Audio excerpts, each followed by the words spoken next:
దైవజనులకు కూడా కృతజ్ఞతలు తెలియజేస్తున్నాను. దైవజనులు బెన్నీ గారు, మా అంకుల్ గారు, వారు వీరు చాలా మంచి స్నేహితులు అని విన్నాను. ఒకటి రెండు సార్లు కలిశాను కూడా ఇంతకుముందు. సో అటువంటి సీనియర్ పాస్టర్స్తో, సీనియర్ దైవజనులతో కలిసి పంచుకోవటం, నా మనసులో ఉన్నటువంటి విషయాలను కూడా వారి సేవా ఫలంలో నేను భాగస్థుని అవటం చాలా సంతోషంగా ఉంది.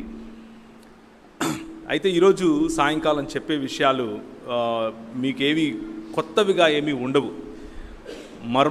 మర్మరాలు ఏమీ తీసుకొని రాలేదు. నేను మామూలుగా దేవుని వాక్యంలో నుంచి కొన్ని విషయాలను మీలో ఒకటిగా మీరు నేర్పితే నిలబడినటువంటి మీ ఏమంటారు మనస్ఫూర్తిగా ఉన్నది ఉన్నట్లుగా నేను మీ ముందు చెబుతున్నాను. ఏమనంటే, ఒక లెక్కల మాస్టరు పిలిచి రెండెక్కం చెప్పమంటే రెండెక్కం నేర్పిస్తే, కుర్రాడు నేర్చుకున్న తర్వాత ఆ క్లాస్ అందు ముందు నిలబెట్టి రెండెక్కం చెప్పరా అంటే వాడు రెండెక్కం చెప్తాడు. చెప్పినప్పుడు అందరూ చప్పట్లు కొడతారు, అభినందిస్తారు. అలాగే మీలో చాలామంది నాకంటే పెద్దవారు సంఘంలోనూ అలాగే పరిచర్యలోనూ మీకున్నంత ఎక్స్పీరియన్స్ నా వయసు ఉండదు. అయినప్పటికీ మీరు కూర్చుని అక్కడ ఉన్నారు అని అంటే నేను చెప్పేదంతా కరెక్ట్ అని, మీకేమీ రాదని, అలాంటి ఉద్దేశంతో నేను ఇక్కడికి నిలబడలేను. మీరు చెప్పి నేర్పించగా నిలబడి వల్లె వేస్తున్నాను అంతే. అంత మాత్రమే క్రైస్తవ సంఘం, సార్వత్రిక క్రైస్తవ సంఘం నేర్పించినటువంటి పాఠాలు, నేర్పించినటువంటి దేవుని వాక్యములో తెలుసుకోవాల్సినటువంటి నిధులను మీరు నేర్పించగా నేను తిరిగి మీ ముందు వల్లె వేస్తున్నాను అన్న విషయాన్ని దయచేసి గుర్తుంచుకోండి. అది మనస్ఫూర్తిగా ఆ హృదయంతోనే మీ ముందుకు నేను వస్తున్నాను. ఇకపోతే ఈరోజు రేపు సాయంత్రం మనము మాట్లాడుకోబోయేటటువంటి మాటలు దేవుని వాక్యమునకు చుట్టుపక్కల ఉంటాయి. అంటే ప్రతిసారి దేవుని వాక్యమే మాట్లాడుకుంటాం కదా అని అంటాం, కానీ దేవుని వాక్యంలో నుండి వేరు వేరు అంశాలను మనం మాట్లాడుకుంటాం. కానీ ఈరోజు మరియు రేపు సాయంకాలం మనం మాట్లాడుకునే విషయాలు దేవుని వాక్యమును గురించే ఉంటాయి. దేవుని వాక్యము మనకు ఎందుకు ఇంత ప్రాముఖ్యం, దాని ప్రాధాన్యత ఏమిటి అన్న విషయాల్ని మనం చూసే ప్రయత్నం చేస్తాం. ఆ చూసే క్రమంలో మనకు దేవుడిచ్చినటువంటి అవకాశాలను లేదా దేవుడిచ్చినటువంటి దేవుని మాటలను మనం గుర్తు చేసుకుంటాం. బైబిల్ గ్రంథంలో మొదటి అధ్యాయం నుంచి చూస్తే దేవుని మాటే ప్రాముఖ్యంగా మనకు కనిపిస్తుంది. బైబిల్ గ్రంథంలో ఆదికాండం మొదటి అధ్యాయంలో దేవుడు పలకటం, ఆ పలికినటువంటి దాన్ని, ఆ మాటను ఆధారం చేసుకునే సృష్టి క్రమం అంతా ఉద్భవించటం మనం చూస్తాం. సృష్టి క్రమాన్ని ఉద్భవింపజేసినటువంటి దేవుని మాట, సృష్టి క్రమాన్ని తన మాట చేత నిర్మించినటువంటి దేవుని యొక్క వాక్యమును గురించి మనం తెలుసుకోబోతున్నాం. దాని యొక్క ప్రాధాన్యతను మనం తెలుసుకోబోతున్నాం. ప్రభు అయిన యేసుక్రీస్తు ఈ లోకంలోనికి మానవుడిగా, మీలాగా నాలాగా రక్తమాంసములు కలిగినటువంటి దేవుని స్వరూపము మరియు పోలిక చొప్పున ఉన్నటువంటి మానవులను ప్రేమించి వారి వలె మానవత్వమును ధరించుకుని మన మధ్యకు వచ్చినటువంటి కృపాసత్య సంపూర్ణుడు ఒకసారి ఆయన పరిచర్యకు సిద్ధపడిన తర్వాత, ఉపవాసం ఉండి పరిచర్యలో పరిశుద్ధాత్ముని చేత అభిషేకింపబడి, పరిశుద్ధాత్ముని చేత నడిపింపబడి అరణ్యములో 40 దినాలు ఉన్న సమయంలో, ఆ 40 దినాలు సాతాను ప్రభువును శోధించినప్పుడు 3 ప్రశ్నలను, లేకపోతే సారాంశ రూపంగా చెప్పినటువంటి, అంటే ఆ 3 మాటలు మాట్లాడేసి వెళ్ళిపోయింది అని కాదు. ఆ 40 దినాలు ఆ సారాంశము 3 మాటల్లో మార్కు సువార్త అలాంటి సువార్థికులు రాయటం మనం చూస్తాం. ఆ సువార్థికులు రాసినటువంటి మాటల్లో 3 ముఖ్యమైనటువంటి అంశాలు మనకు కనిపిస్తాయి. ఒకటి భోజనానికి సంబంధించినటువంటిది, రెండవది ఆరాధనకు సంబంధించినటువంటిది, మూడవది అధికారానికి సంబంధించినటువంటిది.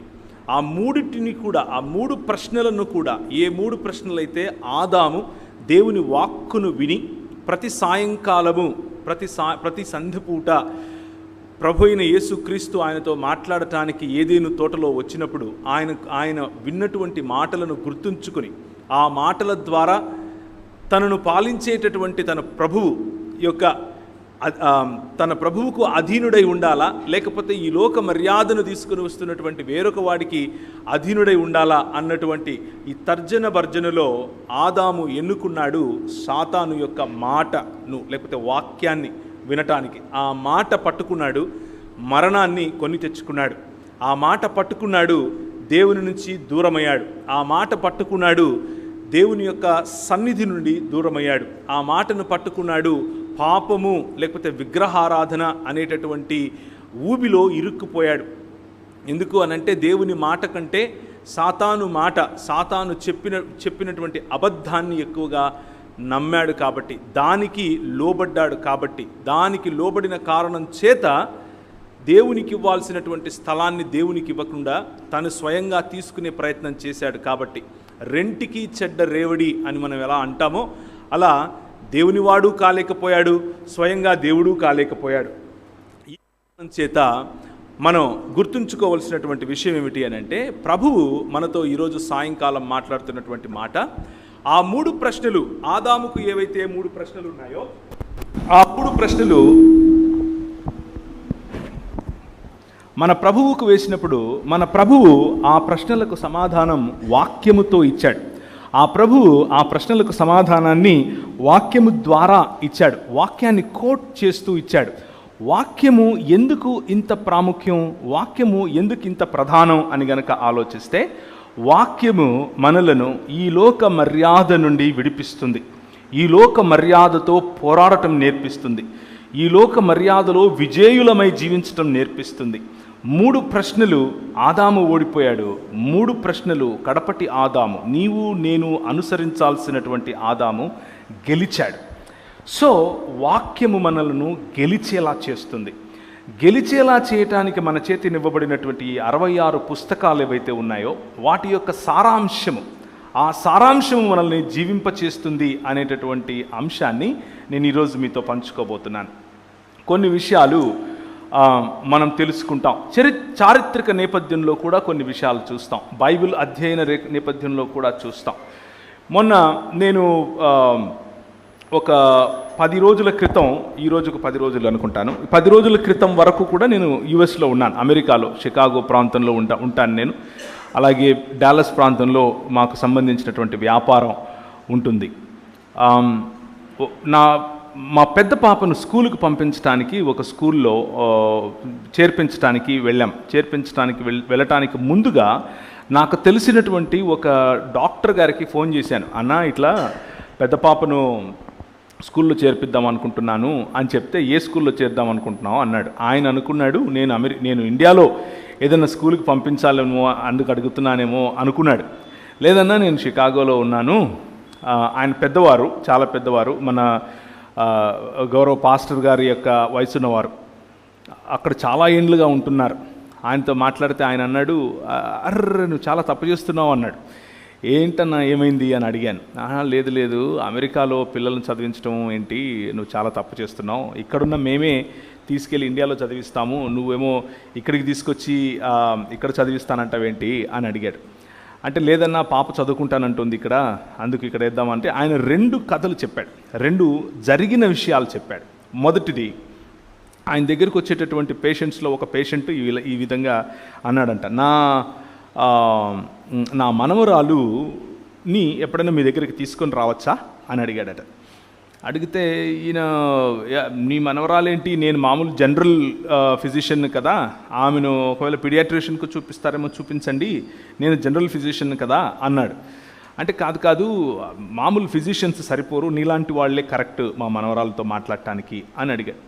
సరే, ఏంటి విషయం చెప్పండి అని అడిగితే, ఆమె మొన్న స్కూల్కి వెళ్ళి, స్కూల్లో పెద్ద స్కూల్స్ ఉంటాయి, పెద్ద స్కూల్స్, వాటి గ్రౌండ్స్ కానివ్వండి, తర్వాత హాల్స్ కానివ్వండి, మల్టీపర్పస్ హాల్స్ కానివ్వండి, ఇవన్నీ కూడా చాలా పెద్దగా ఉంటాయి. వాటిల్లో ఒకానొక వాష్రూమ్లో, అంటే బాత్రూంలోకి వెళ్ళి ఒక కొనలో ఒక మూలలో కూర్చొని ఆ అమ్మాయి ఒక రకమైనటువంటి ఒక రకంగా బిహేవ్ చేస్తుంది. ఏం జరిగిందమ్మా అని స్కూల్లో ఉన్నటువంటి అధికారులు వెళ్ళి ఆ అమ్మాయిని బుజ్జగించి దగ్గరికి తీసుకుని మాట్లాడితే, ఆమె ఉంటుంది, ఈరోజు నేను పిల్లిగా ఉండాలి అని అనుకున్నాను, నాలో నేను పిల్లి అని ఫీల్ అవుతున్నాను, కాబట్టి పిల్లిలాగా బ్రతకాలనుకుంటున్నాను అని చెప్పింది. వీళ్ళకి మతులు పోయాయి. ఏంటి, ఎలా ఉండాలనుకుంటున్నావు అంటే, పిల్లి ఎలా మాట్లాడుతుందో, పిల్లి ఎలాంటి అరుపులు అరుస్తుందో, పిల్లి ఏం తింటుందో, పిల్లి ఏ విధంగా ఒక కొనలో కూర్చుంటుందో అలాగే నేను చేయాలనుకుంటున్నాను అని చెప్పింది. ఇది మొదటిది. రెండవది, అదే దేశంలోనే ఇద్దరు కవల పిల్లలు కూడా స్కూల్కి వెళ్ళారు. ఇద్దరు మగపిల్లలైనటువంటి ఇద్దరు కూడా స్కూల్కి వెళ్ళిన తర్వాత వాళ్ళ స్కూల్లో కొన్ని పాఠాలు చెప్పారు. వాళ్ళ స్కూల్లో చెప్పినటువంటి పాఠాలు అక్కడ ఏం నేర్పిస్తారు అని అంటే, మీరు ఏది ఫీల్ అవుతే అదే మీరు, అంటే మీరు మీ మనసులో మీకు ఏదని అనిపిస్తుందో, మీరు ఏమై ఉన్నారు అని మీ మనసు మీకు చెప్తుందో మీరు అదే అని నేర్పిస్తారు. ఆ నేర్పించినటువంటి నేర్చుకున్న తర్వాత ఇద్దరు పిల్లలు ఒక 10 రోజులు 15 రోజుల తర్వాత, అంటే వాళ్ళు మిడిల్ స్కూల్కి వెళ్ళారు. 4వ తరగతి తర్వాత వచ్చే 6వ తరగతి నుంచి వచ్చే మిడిల్ స్కూల్, 7వ తరగతికి వచ్చే వరకు ఆ కవల పిల్లల్లో ఒక అబ్బాయి ఆడపిల్లల్లాగా బట్టలు వేసుకోవటం మొదలుపెట్టాడు. ఏంట్రా ఆడపిల్లల్లాగా బట్టలు వేసుకుంటున్నావు ఈరోజు అని వాళ్ళ అమ్మ అడిగితే, లిప్స్టిక్ పెట్టుకుంటూ కొంచెం జ్యువెలరీ లాగా పెట్టుకుంటూ అన్నాడట, నేను ఈరోజు ఆడపిల్లని అవ్వాలనుకుంటున్నాను, ఆడపిల్లల వాష్రూమ్కి వెళ్ళాలనుకుంటున్నాను, ఆడపిల్లల బాత్రూంలో ఉండాలనుకుంటున్నాను, నాలో ఆడపిల్లల లాంటి ఫీలింగ్స్ ఉన్నాయి అని చెప్పుకొచ్చాడు. ఎందుకు ఈ 2 కథలు చెప్పాను, లేకపోతే ఇవి జరిగినటువంటి ఘటనలు ఆ డాక్టర్ గారు నాకు స్వయంగా చెప్పినటువంటి మాటలు ఎందుకు అనంటే, మనం వినే మాటలు, మనకు చెప్పే సంగతులు అవి మన మనస్సుల్లో నాటుకుని పోతాయి. అవి మన బిహేవియర్ పైన ప్రభావం చూపిస్తాయి. మనం ఎలాంటి బట్టలు వేసుకుంటాం, ఎలాంటి కోరికలు కలిగి ఉంటాం, ఎలాంటి ఆలోచనలు చేస్తాం, ఎలాంటివి చదువుతాం, ఎలాంటి సంబంధాల్లో ఉంటాం అన్నది మనం వినే మాటలను, వాటిపైన మనం ఉంచే నమ్మకము డిసైడ్ చేస్తుంది. సో మాట అన్నది, వాక్యము అన్నది వినటానికి ఒక మాటేగా అనుకుంటాం, కానీ ఆ మాట మనపైన చాలా బలమైనటువంటి పని చేస్తుంది. ఆ బలమైనటువంటి పని మనల్ని కూల్చేదిగా అయినా ఉంటుంది, లేకపోతే నిర్మించేదిగా అయినా ఉంటుంది.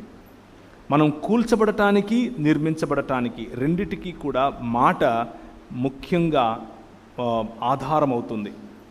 దేవుని వాక్యం చెప్తుంది యాకోబు గ్రంథంలో, నీ నోటి నాలుకను అదుపులో ఉంచుకో అని చెప్తుంది. నీ నాలుకను అదుపులో ఎందుకు ఉంచుకోవాలి అని అంటే, అది వైల్డ్ ఫైర్ లాంటిది, అది అగ్ని లాంటిది. మనుషులను చిన్నాభిన్నం చేస్తుంది, సంబంధాలను చిన్నాభిన్నం చేస్తుంది.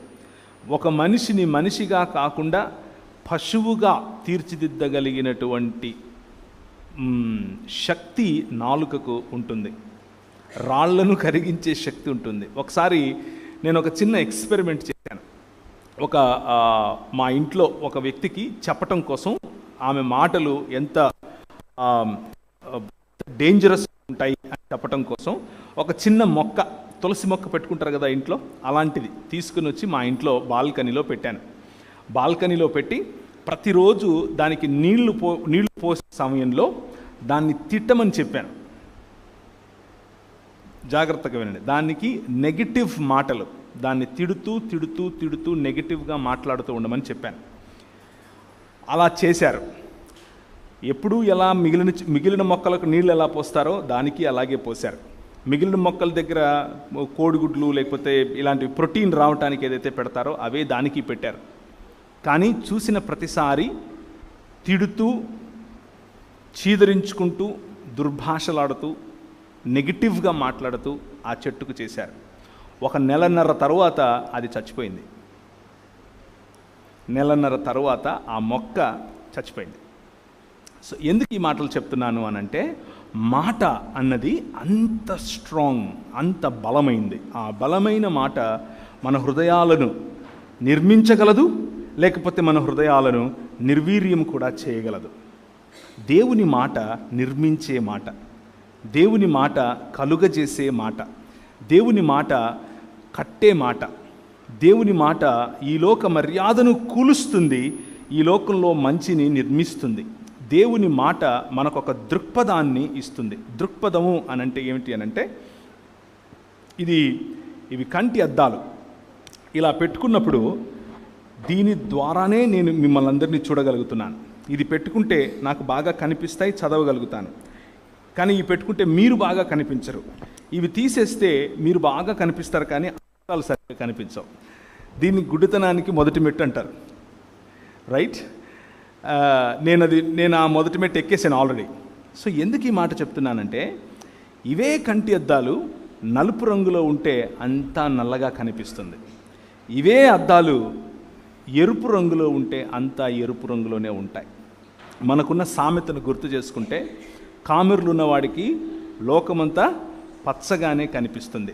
దృక్పథము అంటే కంటద్దాలతో సమానం. ఈ దేవుని వాక్యము మనకు దృక్పథంలా పనిచేస్తుంది. ఈ ప్రపంచాన్ని చూడటానికి ఒక ఫ్రేమ్ వర్క్ ఇస్తుంది. ఈ ప్రపంచాన్ని అర్థం చేసుకోవటానికి ఒక మంచి కంటి అద్దాల్లాగా పనిచేస్తుంది. పురుషుణ్ణి పురుషునిగా చెబుతుంది, స్త్రీలను స్త్రీలుగా చెబుతుంది. పురుషుణ్ణి ఎలా గౌరవించాలో నేర్పిస్తుంది, స్త్రీని ఎలా గౌరవించాలో నేర్పిస్తుంది. స్త్రీ పురుషులకు ఉన్నటువంటి వైవిధ్యత లేదా వివిధత, అలాగే స్త్రీ పురుషులు దేవుని స్వరూపము మరియు పోలిక చొప్పున చేయబడినటువంటి దేవుని పోలికలో ఉన్నటువంటి మనుష్యులుగా చెబుతుంది. ఈ లోకం నేర్పించేటటువంటి ఆలోచనలకు భిన్నంగా దేవుడు తన విలువలను ఈ వాక్యము ద్వారా మనకు నేర్పిస్తాడు. ఈ వాక్యము ఈ దృక్పథములాగా పనిచేయటం కారణం చేత సంబంధాలలో మార్పు, వ్యక్తిగత జీవితంలో మార్పు, సమాజ జీవితంలో మార్పు, సంఘ జీవితంలో మార్పు, సంఘ జీవితంలో బాధ్యతలు, కుటుంబం పట్ల బాధ్యతలు, స్త్రీల పట్ల గౌరవం, చిన్న బిడ్డల పట్ల వారి హక్కులను వారికి ఇచ్చేందుకు చేసే ప్రయత్నం, ఇలా చూసుకుంటూ పోతే సమాజ నిర్మాణం జరగటానికి, మానవుడు తిరిగి మానవుడు అవటానికి దేవుని వాక్యము ఒక దృక్పథంలాగా పనిచేస్తుంది. దాని ద్వారా, దాని గుండా చూసినప్పుడు అన్నీ స్పష్టంగా కనిపిస్తాయి. దాన్ని తీసేసినప్పుడు మసకగా కనిపిస్తుంది. మొదటి చూసినట్లయితే ఆదాము మరియు సాతాను జరిగినటువంటి ఆ సంభాషణ, సాతాను చెప్పినటువంటి అబద్ధం విన్నప్పుడు ఆయన, మీరు దేవతలే కదా, మీరు దేవుని వంటి వారే కదా, ఆయన మిమ్మల్ని ఆయన స్వరూపం ముందు ఆయన పోలిక చొప్పున చేశాడు కదా, మళ్ళా మీకు దేవుడు ఏంటి అని అన్నాడు. అలా అన్నప్పుడు, అవును, నా దేవుడు నన్ను సామంతుడిగా చేశాడు, ఈ ప్రపంచము పైన ఆయన 5 రకాలైనటువంటి ఆశీర్వాదములు నాకు ఇచ్చాడు, ఆయన వాక్కు నిజమైనది, ఆయన ఒక మాట పలికాడు అనంటే ఆ వాక్యము నిజమైనది, దాని మీద నేను నిలబడాలి అన్నటువంటి ఆలోచన. 5 రకాలైనటువంటి ఈ బ్లెస్సింగ్స్, లేకపోతే ఆశీర్వాదముతో కూడినటువంటి బాధ్యత, కర్తవ్యం, ఆశీర్వాదము మరియు బాధ్యత కలిసి ఉన్నటువంటి 5 మాటలు. మీరు ఫలించండి, మీరు విస్తరించండి, అభివృద్ధి చెందండి, భూమిని నిండించండి మరియు దానిని లోపరచుకోండి. మీరు ఫలించండి, విస్తరించండి, అభివృద్ధి చెందండి, భూమిని నిండించండి మరియు దానిని లోపరచుకోండి. It's a mandate. Mandate is something that involves a responsibility and a blessing in it. అందులో దేవుని ఆశీర్వాదముతో పాటు బాధ్యత మనకు కనిపిస్తుంది. ఇది మన బాధ్యత. ఏంటి మన బాధ్యత? ఫలించటం మన బాధ్యత, విస్తరించటం మన బాధ్యత, భూమిని నిండించటం మన బాధ్యత, అభివృద్ధి చెందటం మన బాధ్యత, దానిని లోపరుచుకోవటం మన బాధ్యత. ఆ బాధ్యతను మనకు దేవుడు తన సామంతుడిగా, ఆయన చక్రవర్తి అయి సర్వలోకమును పరిపాలించే సమయంలో నిన్ను పిలిచి, నీవు నాకు ప్రతినిధివి అని చెప్పి ఆయన ఈ లోకంలో ఏలమని చెప్పాడు. ఆ ఏలమని చెప్పిన మాటను ఆదాము విన్నాడు. ఆదాము హవ్వలు అనగా మానవ సమాజం అది విన్నది. విన్న మానవ సమాజం దేవుని వాక్యమును పట్టుకోకుండా పక్కనే వచ్చి చెప్పినటువంటి ఇంకొక మాట, నువ్వు దేవుడివి కాలేవా నీకు ఇంకా పైన ఒక నాయకుడు ఉండాలా, నీ అంతా నువ్వు చెయ్యొచ్చుగా అని చెప్పినప్పుడు, లేకపోతే నువ్వు దేవుడివేనటగా అని చెప్పినప్పుడు దేవుని స్థానాన్ని మనం దొంగిలించే ప్రయత్నం చేశాం.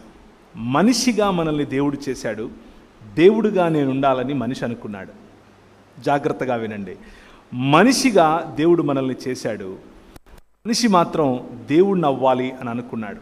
తన మతాలను సృష్టించుకున్నాడు, తన దృక్పథాలను సృష్టించుకున్నాడు. ఉన్నటువంటి ప్రతి ఈవిని మరల్చుకొని తానే దేవుడయ్యే ప్రయత్నం చేశాడు. దీన్నే విగ్రహారాధన అంటారు, దీన్నే పాపము అని అంటారు. మన మానవ సమాజం మొత్తం కూడా పాపంలో పడిపోవటానికి గల ఏకైక కారణం దీన్నే ఒరిజినల్, లేకపోతే దీన్నే మూల పాపము అని కూడా పిలుస్తారు. జన్మ పాపము అని కొంతమంది పేరు పెట్టారులేండి దానికి, కానీ మూలములో పాపం, ది ఒరిజినల్, నిజానికి ఎక్కడ పాపం మొదలైంది అన్నటువంటి మాట.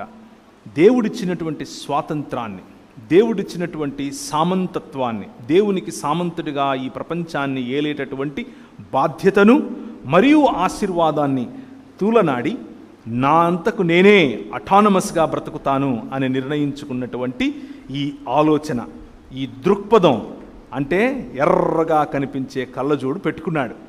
ఎర్రగా కనిపించే కళ్ళజోడు పెట్టుకున్నాడు కాబట్టి ప్రపంచాన్ని ఎర్రగా చూడటం మొదలుపెట్టాడు.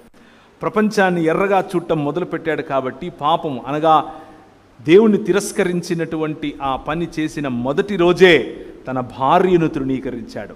రిలేషన్షిప్స్లో ప్రాబ్లం వచ్చింది. తన భార్యను తనకంటే తక్కువదిగా చూశాడు. అధికారంలో ప్రాబ్లం వచ్చింది. దేవుడు మనిషికి అధికారం ఇచ్చాడు. దేనిపైన అధికారం ఇచ్చాడు? సర్వపక్షులపైన, జంతువులపైన, భూమిపైన ప్రాకు జీవులపైన, చెట్లపైన, పండ్లపైన, every produce that the earth brings out.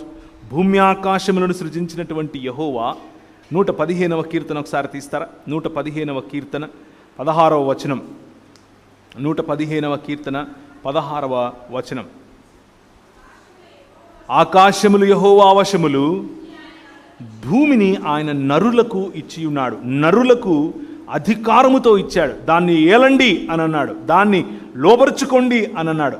పెత్తనం చేయండి అని చెప్పలేదు. లోబరుచుకోవటం అంటే ఏంటి అంటే స్వయంగా తానే ఒక మోడల్ చూపించాడు. ఎలాంటి మోడల్ చూపించాడు? చేసినటువంటి సృష్టికర్త అయినటువంటి ఈ దేవుడు ప్రతి చల్ల పొద్దున వచ్చి ఇచ్చిన బాధ్యతను గుర్తు చేసి, ఇంతకు ఆయన నేను ఇలా అనుకుంటాను అప్పుడప్పుడు, ఏం మాట్లాడింటాడు ఆయన ఆదాముతో? ప్రతిరోజు వచ్చి ఏం తిన్నావు, ఏం చేశావు?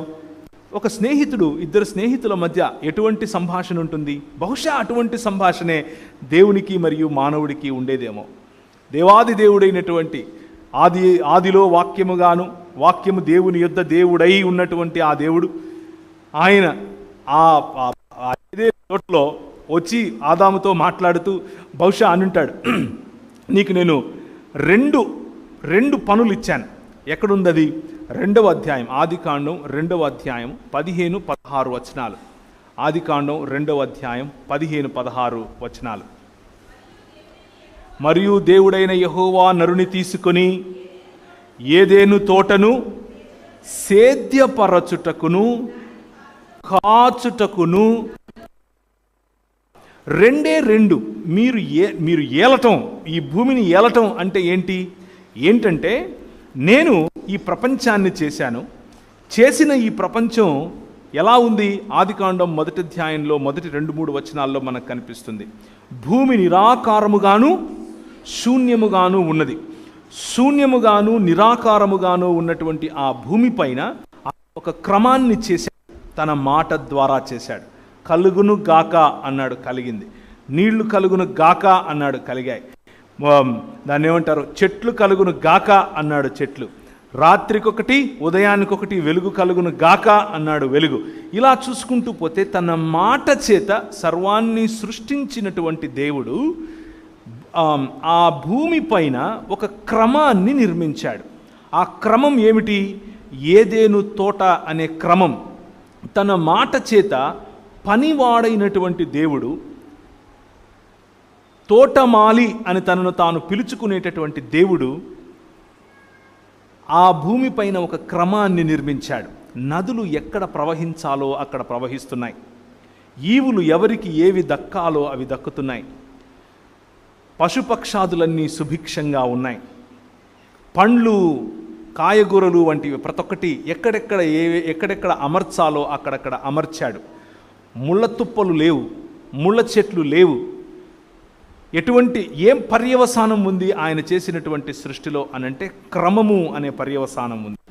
ఆ క్రమంలో మానవుడు సుభిక్షతను చూసి ఆ క్రమాన్ని విస్తరింపచేయాలి, ఆ క్రమములో ఫలించాలి, ఆ క్రమాన్ని అభివృద్ధి చేయించాలి, ఆ క్రమముతో భూమిని నిండించాలి, ఆ క్రమము ద్వారా ఏలుబడి చేయాలి.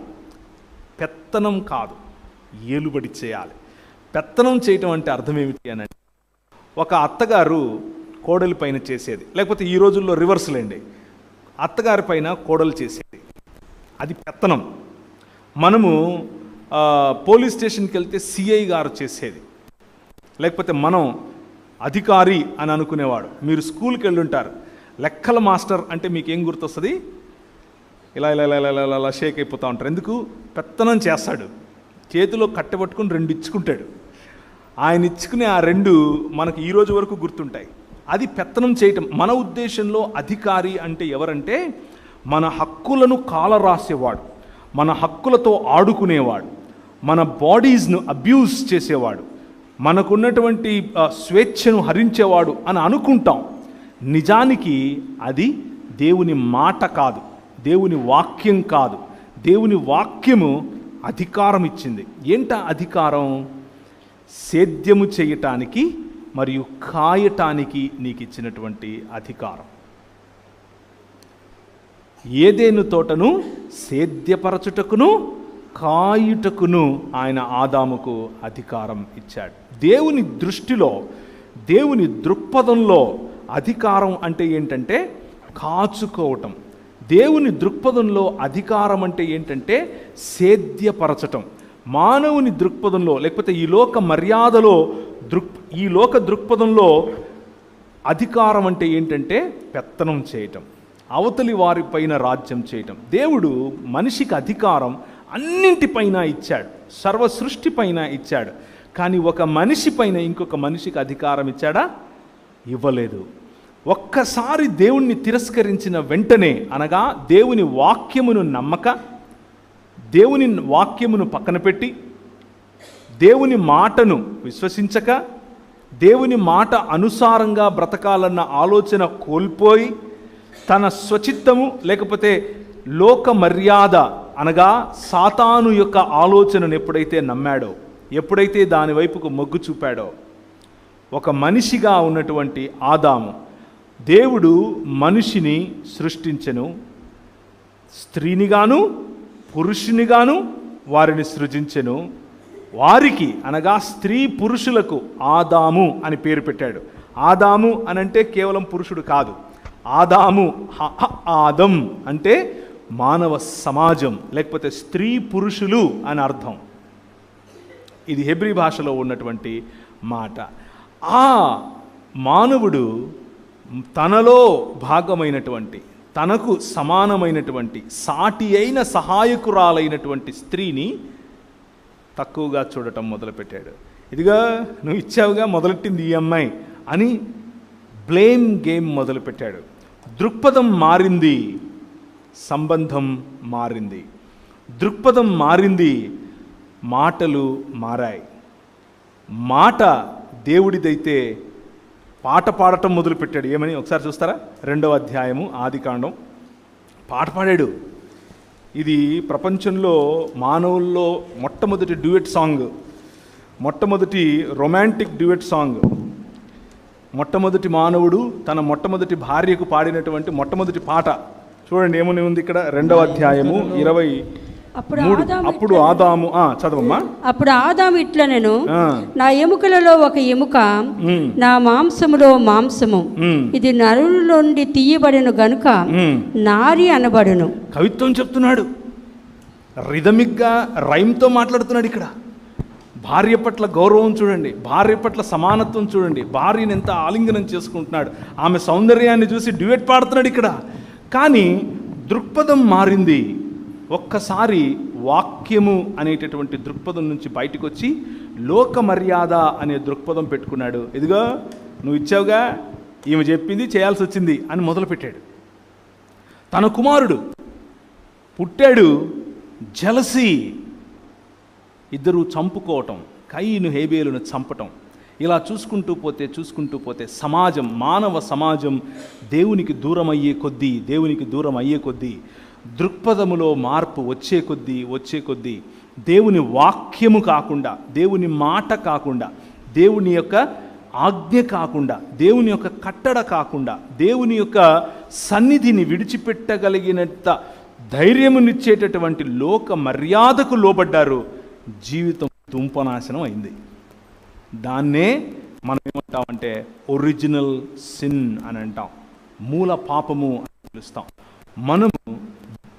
మన స్వభావ సిద్ధంగా పాపులం. ఎందుకు అనంటే దేవుని వాక్యము అనేటటువంటి దృక్పథములో కాకుండా ఈ లోక మర్యాద అనేటటువంటి దృక్పథంలో బ్రతకటానికి ఇష్టపడ్డాం. కాబట్టి దాని నుంచి జరిగేటటువంటి పర్యవసానమే ఈరోజు మన జీవితాల్లో వస్తున్నటువంటి మార్పులు. దేవుని వాక్యము దేవుని హృదయంలో నుండి వెలువడేటటువంటి మాటలు. దేవుని వాక్యము ఆయన కార్యాచరణకు సంబంధించినటువంటి మాటలు. దేవుని మాటలు సృష్టిని నడిపించేటటువంటి, సృష్టిని సృష్టించి మరియు నడిపించేటటువంటి మాటలు. దేవుని మాటలు ఆయన సంకల్పాన్ని మనకు తెలియజేసేటటువంటి మాటలు. దేవుని మాటలు దేవుని రాజ్యాంగం అన్న విషయాన్ని మనం మర్చిపోకూడదు. ఈ మాటలు గనక మనం అర్థం చేసుకుంటే, దేవుని మాటలను గనక మనం పట్టుకోగలిగితే, అనగా వాక్యమును గనక మనం పట్టుకోగలిగితే దేవుని హృదయం అర్థమవుతుంది. నెంబర్ 1. నెంబర్ 2, దేవుని కార్యాచరణ అర్థమవుతుంది. నెంబర్ 3, దేవుని యొక్క సంకల్పం అర్థమవుతుంది. నెంబర్ 4, దేవుని యొక్క విమోచన కార్యం అర్థమవుతుంది. నెంబర్ 5, దేవుని యొక్క దాన్ని ఏమంటారు, దేవుని యొక్క రాజ్యాంగము అర్థమవుతుంది. కాబట్టి ఆయన రాజని, మనం ఆయన సామంతులమని, ఆయన యొక్క అంబాసిడర్స్మని, ఈ ప్రపంచాన్ని ఏలటానికి, ప్రపంచంలో సుభిక్షతను తీసుకొని రావటానికి అవసరమైనటువంటి సువార్త అర్థమవుతుంది. సో దేవుని వాక్యము రెండంచుల ఖడ్గము అన్నటువంటి మాట మీరు వినే ఉంటారు, దేవుని వాక్యంలో చదివే ఉంటారు. దేవుని మాట రెండంచుల ఖడ్గము అని మనకు ఎందుకు చెప్తున్నారు అంటే, ఒక అంచు దేవుని గురించి మనకు చెబుతుంది, రెండవ అంచు మనిషిని గురించి చెబుతుంది. ఈ 66 పుస్తకాలు ఉన్నటువంటి దేవుని వాక్యం చాలామంది పొరపడేది ఏమిటి అని అంటే, we limit this to the theology written by human beings. మనుష్యుల చేత, లేకపోతే మనుష్యులు వ్రాసినటువంటి దేవుని గురించినటువంటి అధ్యయనం అని అనుకుంటాం. కానీ అంతకు మాత్రమే పరిమితం కాదండి. దేవుని వాక్యమైనటువంటి 66 పుస్తకాలు ఉన్నటువంటి బైబిల్ గ్రంథము దేవుడు రాసినటువంటి ఆంథ్రోపాలజీ. ఆంథ్రోపాలజీ అంటే అర్థం ఏంటంటే మనుష్య శాస్త్రము. This is not just a theology or the book of theology, but this is a book of anthropology written by God himself. దేవుడు రాసినటువంటి ఆంథ్రోపాలజీ అనే పుస్తకమే బైబిల్.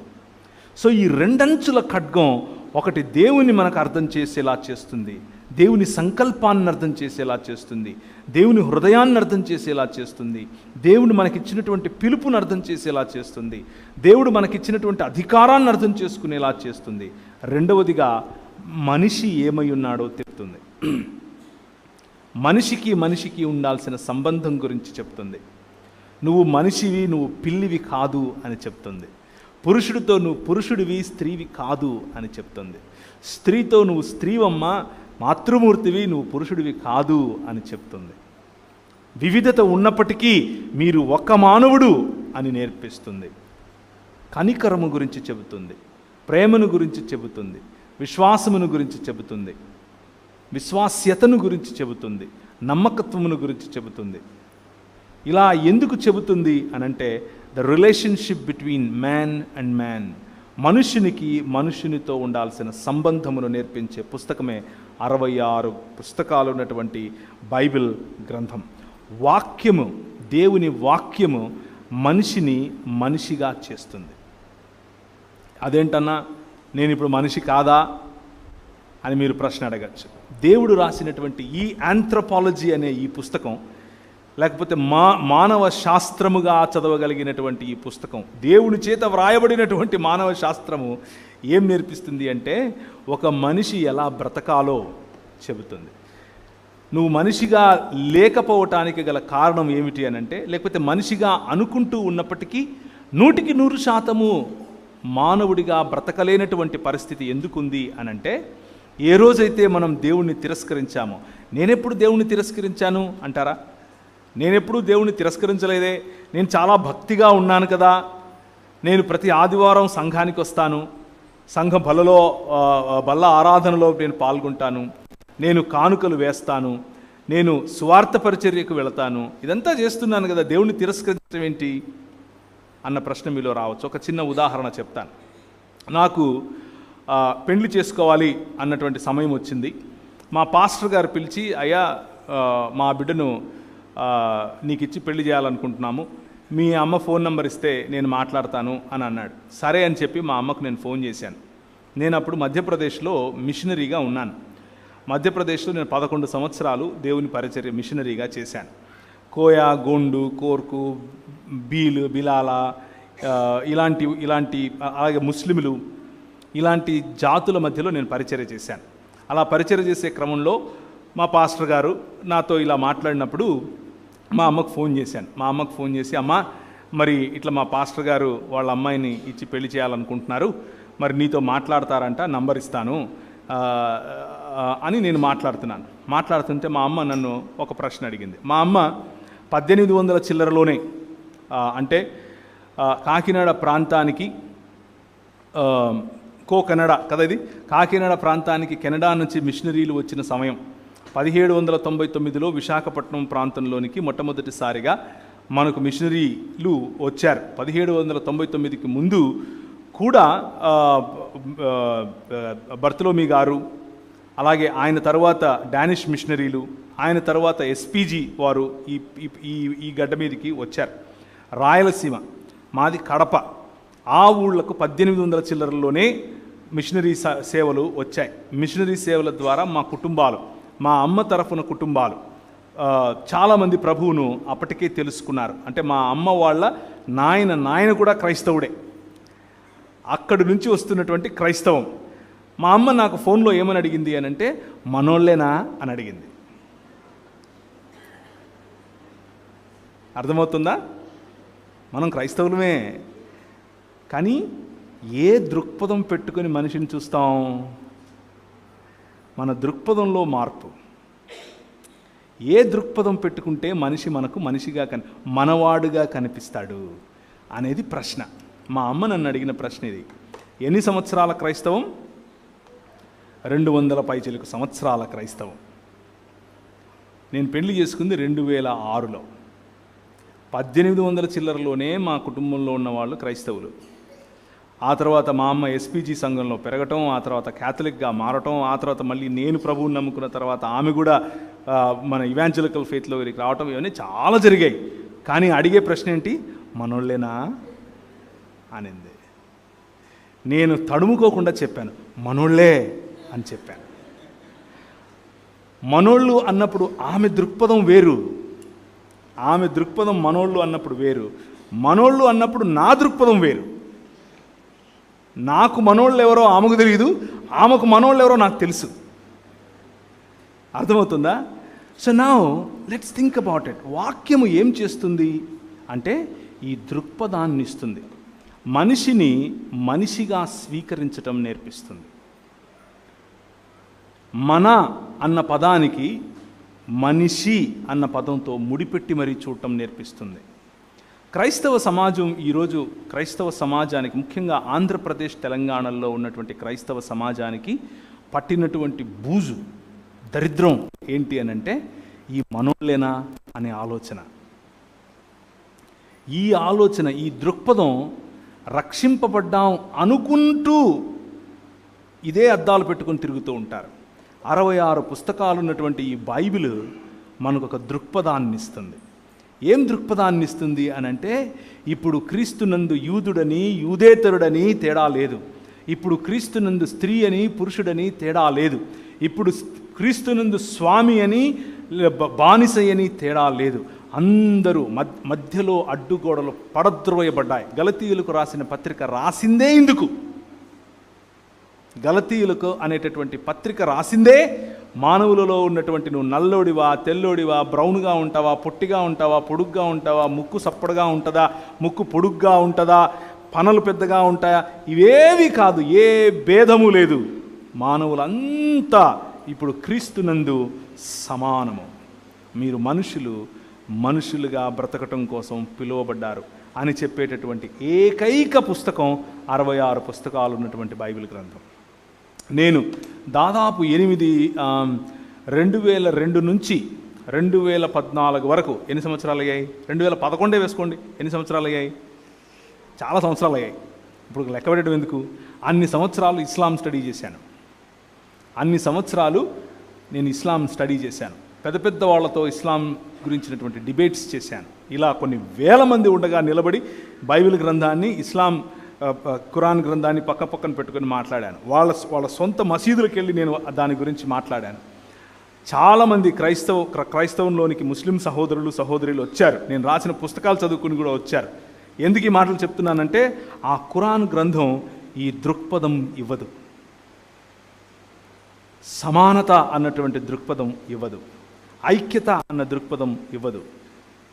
అలాగే గత కొన్ని సంవత్సరాలుగా, అనగా 2013వ సంవత్సరం నుంచి ఇది 2022 అంటే 9 సంవత్సరాలు నేను హైందవ భావజాలం గురించి స్టడీ చేస్తున్నాను. పురాణాలు కానివ్వండి, వేదాలు కానివ్వండి, మీ ఇష్టం వచ్చింది, గీత కానివ్వండి. రక్షణ టెలివిజన్లో దాదాపు ఒక 5 డిబేట్స్ ఇంగ్లీష్లో చేశాను. హిందీలో అయితే వారానికి ఒకటి చేస్తుంటాను. తెలుగులో అయితే వారానికి ఒకటి. వాళ్ళు వస్తూ ఉంటారు, మాట్లాడుతుంటారు, వెళ్ళిపోతుంటారు వెనక్కి, వాళ్ళ దగ్గర సమాధానాలు లేక. కానీ ఏది తెలుసా కారణం? అలా దేవుని వాక్యమును పట్టుకొని నిలబడటం. 66 పుస్తకాలు ఉన్నటువంటి ఈ బైబిల్ గ్రంథం ఇచ్చే దృక్పథం ఇంకా ఏ పుస్తకంలో లేదు, ఏ భావజాలంలో లేదు, ఏ ఆలోచనలో లేదు. ఈ దృక్పథం ఉంది చూసారా, బైబిల్ అనేటటువంటి దృక్పథం. ఇది మనల్ని నిజంగా మనిషిగా మారుస్తుంది. ఇది నిజంగా మనకు శక్తినిస్తుంది. ఇది నిజంగా మనల్ని గెలిచేలా చేస్తుంది. నిజంగా మనల్ని ముందుకు నడిపిస్తుంది. ఒక చిన్న ఉదాహరణ చెప్పి ముందుకెళ్ళే ప్రయత్నం చేస్తాను. సమయం ఎక్కువ లేదు కాబట్టి 15 నిమిషాల్లో నేను 8:45 కొదమంటారా? 9 వరకు ఉందా? ఓకే, సరే. సో దేవుని వాక్యమును గురించినటువంటి ఆలోచన, దేవుని వాక్యము ఎలా మనల్ని పడుతుంది, ఎలా మన జీవితాలు మారుస్తుంది అనేది మనం మాట్లాడుకుంటున్నాం. ఈ ప్రాంతంలో వద్దులేండి, ఈ ప్రాంతం గురించి రేపు మాట్లాడదాం. హిస్టారికల్ ఎవిడెన్సెస్తో రేపు మాట్లాడదాం ఈ ప్రాంతం గురించి. ప్రస్తుతానికి ట్రావెన్కోర్ అనే ప్రాంతం గురించి మాట్లాడదాం. ట్రావెన్కోర్ అనేటటువంటి ప్రాంతము ఇప్పుడున్నటువంటి కేరళ మరియు తమిళనాడు ప్రాంతాల్లో ట్రావెన్కోర్, అలాగే ట్రాంకుబార్ అనేటటువంటి ప్రాంతాలు ఉంటాయి. ఈ ప్రాంతాల్లో స్త్రీలు పై వస్త్రం వేసుకోవటానికి అవకాశం ఉండేది కాదు.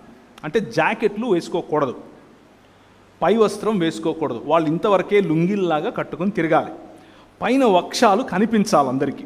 ముఖ్యంగా నిమ్న జాతికి చెందినటువంటి స్త్రీలు, నిమ్న జాతి అనంటే నిమ్న జాతికి ఉన్నటువంటి నిర్వచనం ఏమిటి అని అంటే, బ్రాహ్మణ, క్షత్రియ, వైశ్య మరియు ఈ 3 కాకుండా ఉన్న వాళ్ళందరూ కూడా నిమ్న జాతి. బ్రాహ్మణ, క్షత్రియ, వైశ్య జాతులు తప్ప మిగిలిన వాళ్ళందరూ నిమ్న జాతులే. అనగా అది రెడ్డి, వెలమ, కాపు, కమ్మ ఏదైనా కానివ్వండి, అందరూ నిమ్న జాతే. ఎవరింట భోజనం చేసినా మలం తినతో సమానము అని దేవి భాగవతం చెప్తుంది. సో అలాంటి పరిస్థితిలో మన దేశంలోనికి ఈ 66 పుస్తకాలు ఉన్నటువంటి బైబిల్ భావజాలాన్ని ఎత్తుకొని వచ్చిన వాళ్ళు వచ్చారు. ట్రాంకుబార్ ప్రాంతానికి మొట్టమొదటిసారిగా బైబిల్ భావజాలం మోసుకొని వచ్చిన వాళ్ళు.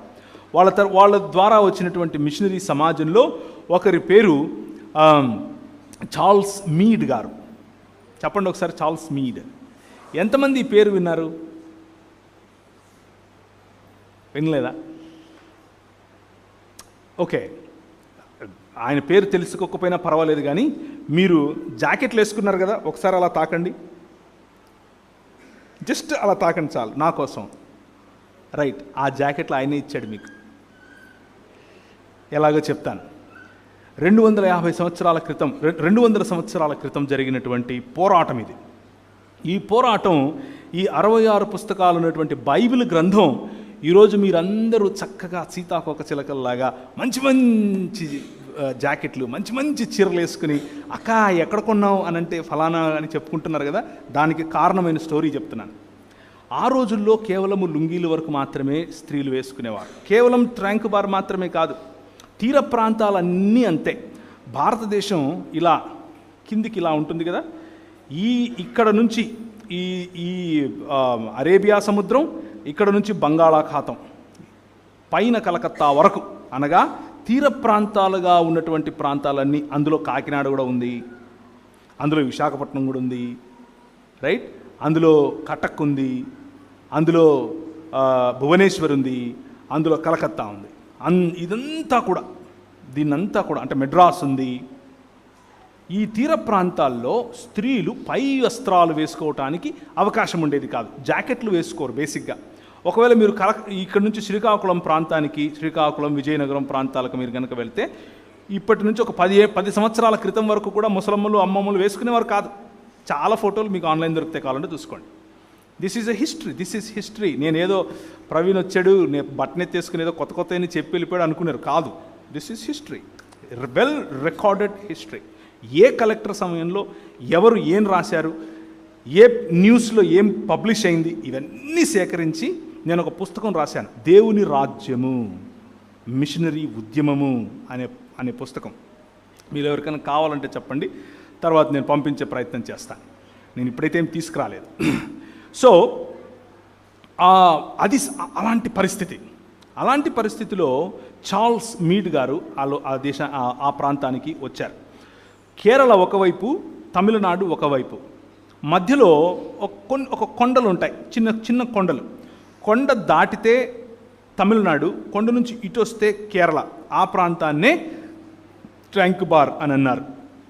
ఆ ప్రాంతంలో స్త్రీలు కేరళకు వెళ్ళంగానే, ముఖ్యంగా నాడార్ అనేటటువంటి ఒక సమాజానికి చెందినటువంటి స్త్రీలు, వాళ్ళు కేరళకు వెళ్ళంగానే బట్టలు తీసేయాలి, పై బట్టలు తీసేసి వాళ్ళ స్థనాలు కనిపిస్తూ ఉండగా పనులు చేయాలి. వీళ్ళు గీత కార్మికులు బేసిక్గా. అంటే వీళ్ళు పామ్ ట్రీస్ నుంచి అవి తీయటం, కళ్ళు పైకెక్కి తీయటం, ఇలాంటి గీత కార్మికులు లాంటి వాళ్ళు నాడార్లు అని అంటే. వీళ్ళు చార్ల్స్ మీడ్ గారి యొక్క పరిచర్యకు ఆకర్షితులయ్యారు. చార్ల్స్ మీడ్ గారు చర్చ్ మిషన్ సొసైటీ అనేటటువంటి ఒక ఆర్గనైజేషన్కు చెందినవారు. లండన్ నుంచి పంపించినటువంటి లండన్ మిషన్ సొసైటీ మరియు చర్చ్ మిషన్ సొసైటీ, అలాగే society to propagate gospel, SPG అనేటటువంటి ఈ మూడు సమూహాలు కలిసి అక్కడ పనిచేస్తూ ఉన్నారు. ఆ చేసేటటువంటి పనిలో ప్రధానమైనటువంటి పని క్యులాన్, లేకపోతే ఈరోజు ఉన్నటువంటి కొల్లం అనేటటువంటి ప్రాంతం. ఆ ప్రాంతంలో తన మిషనరీ స్థావరాన్ని ఎన్నుకుని అక్కడ ఉంటూ పని చేయటం మొదలుపెట్టాడు. ఆయన దగ్గరికి ఒకరోజు ఏడ్చుకుంటూ స్త్రీలు మరియు పురుషులు అందరూ ఆ రోజు ప్రార్థనకు రమ్మంటే వచ్చారు. ఏంటి చాలా దిగాలుగా ఉన్నారు, ఏమైందమ్మా అని అడిగితే వాళ్ళు అన్నారు, లేదండి చాలా అవమానకరంగా ఉంది, మేము నిన్నటి వరకు తమిళనాడులో ఉన్నాము, తమిళనాడులో మా పని మేము చేసుకున్నాము, తమిళనాడులో దాని పామ్ ట్రీస్ నుంచి అవి కాయలు టైం వచ్చేసింది, తీసేసాం, అక్కడ పని అయిపోయింది, తిరిగి మా ఇళ్ళకి మేము ఇప్పుడు వచ్చాము, రాగానే ఇక్కడ మా బట్టలు తీశారు, మేము బట్టలు చేస్తే మేము ఇలాగే తిరగాలి, ఇది మేము ఇక్కడికి ఉన్న రోజులు ఇలాగే ఉండాలి అని అన్నారు. ఎందుకు అలా అన్నారు? అలా అనటానికి ఏంటి కారణం అని అడిగితే, మాకున్నటువంటి పురాణాలు, మాకున్నటువంటి స్థల పురాణాలు, మాకున్నటువంటి అష్టాదశ పురాణాల్లో ఏమని రాయబడిందంటే అంటూ వాళ్ళ కథనం చెప్పుకుంటూ వచ్చారు. స్త్రీ దేవునికి ఎదుటగా తన వస్తున్నది స్త్రీయా పురుషుడా తెలుసుకోవాలి అని అంటే పై వస్త్రం వేసుకోకూడదు అని చెప్పారు. ముఖ్యంగా ఈ రోజుకు కూడా ఎప్పుడు 2018లో మధురై ప్రాంతంలో కలెక్టర్ గారు 6 మంది బాలికలు పై వస్త్రం లేకుండా దాన్ని ఏమంటారు, గుడిలోకి వెళ్ళి పూజలు చేయటం, అక్కడ బ్రాహ్మణులు కూర్చొని పూజలు చేయించడం, వాళ్ళు చూసి అదొక పెద్ద పేపర్ స్టోరీ అయ్యి వాళ్ళని అరెస్ట్ కూడా చేశారు. అది మనందరికీ తెలిసిన విషయమే. ఎందుకు ఇలా జరుగుతోంది అని ఆలోచిస్తే వారి యొక్క లిటరేచర్, వారి పుస్తకాలు ఏమని చెప్తున్నాయి అని అంటే, దేవుడి ఎదురుకు వెళ్ళినప్పుడు నువ్వు స్త్రీవో పురుషునివో దేవునికి ఎలా తెలుస్తుంది, కాబట్టి నువ్వు బట్టలు ఇప్పాలి అని చెప్పారు. అయితే ఇప్పుడు ఈ బ్రాహ్మణ క్షత్రియ వైశ్యులకు దేవుడు కానీ శూద్రజాతులకు దేవుడెవరు అని అంటే, శూద్రజాతులకు దేవుడెవరు? బ్రాహ్మణస్య ముఖమాసీత్ అంటే దేవుని ముఖం నుంచి బ్రాహ్మణుడు వచ్చాడు అని చెప్తున్నారు. కాబట్టి బ్రాహ్మణుడే దేవుడు, ఆయన ఎదుట నువ్వు బట్టలు ఎలా వేసుకుంటావు అన్నది లాజిక్. ఆ లాజిక్లో కారణంగా స్త్రీలందరూ కూడా బట్టలు లేకుండా తిరగాలి. వాళ్ళు ఏడుస్తూ చెప్పారు. చార్ల్స్ మీడ్ గారు అన్నారు, రేపు పొద్దున్నే మనకు ఒక స్పెషల్ ప్రోగ్రాం ఉంది, అందరు రండి అని అన్నాడు. సరే అని చెప్పి వాళ్ళు వెళ్ళిపోయారు. రేపు పొద్దున్నే అందరు వచ్చారు. అందరూ లైన్లో నిలబడ్డారు. చార్ల్స్ మీడ్ గారు బయటకు వచ్చారు, పుస్తకం తీసుకుని, అందుకే బైబిల్ తీసుకుని అన్నారు, దేవుని వాక్యం చెప్తోంది, ప్రతి స్త్రీ మరియు ప్రతి పురుషుడు దేవుని స్వరూపము మరియు దేవుని పోలిక చొప్పున సృజింపబడ్డాడు. ఎవరు తక్కువ కాదు, ఎవరు ఎక్కువ కాదు. ఈ రోజు నుంచి మీరు జాకెట్లు వేసుకుంటారని చెప్పి అందరికీ జాకెట్లు పంచిపెట్టాడు. అందరికీ జాకెట్లు పంచిపెట్టంగానే వాళ్ళు జాకెట్లు వేసుకోవడం మొదలుపెట్టారు. వాళ్ళు జాకెట్లు వేసుకోవడం మొదలుపెట్టగానే ఆ స్థానికంగా ఉన్నటువంటి ఈ కులోన్మాదులు, మతోన్మాదులు, లేకపోతే అధికార అహంకారం కలిగినటువంటి వారు ఏం చేశారంటే, నాయరు అనే సమాజాన్ని పిలిచారు. నాయర్ అనే సమాజాన్ని పిలిచి నాయరులకు అని చెప్పారు, అరే క్షత్రియ జాతి ఇప్పుడు ఎక్కువగా లేదు కాబట్టి మీరే ఇప్పటి నుంచి క్షత్రియులు రా, ఇదిగో కత్తులు తీసుకోండి, వెళ్ళండి, దొరికినట్టు తెగ నరకండి. ఏం నరకాలి?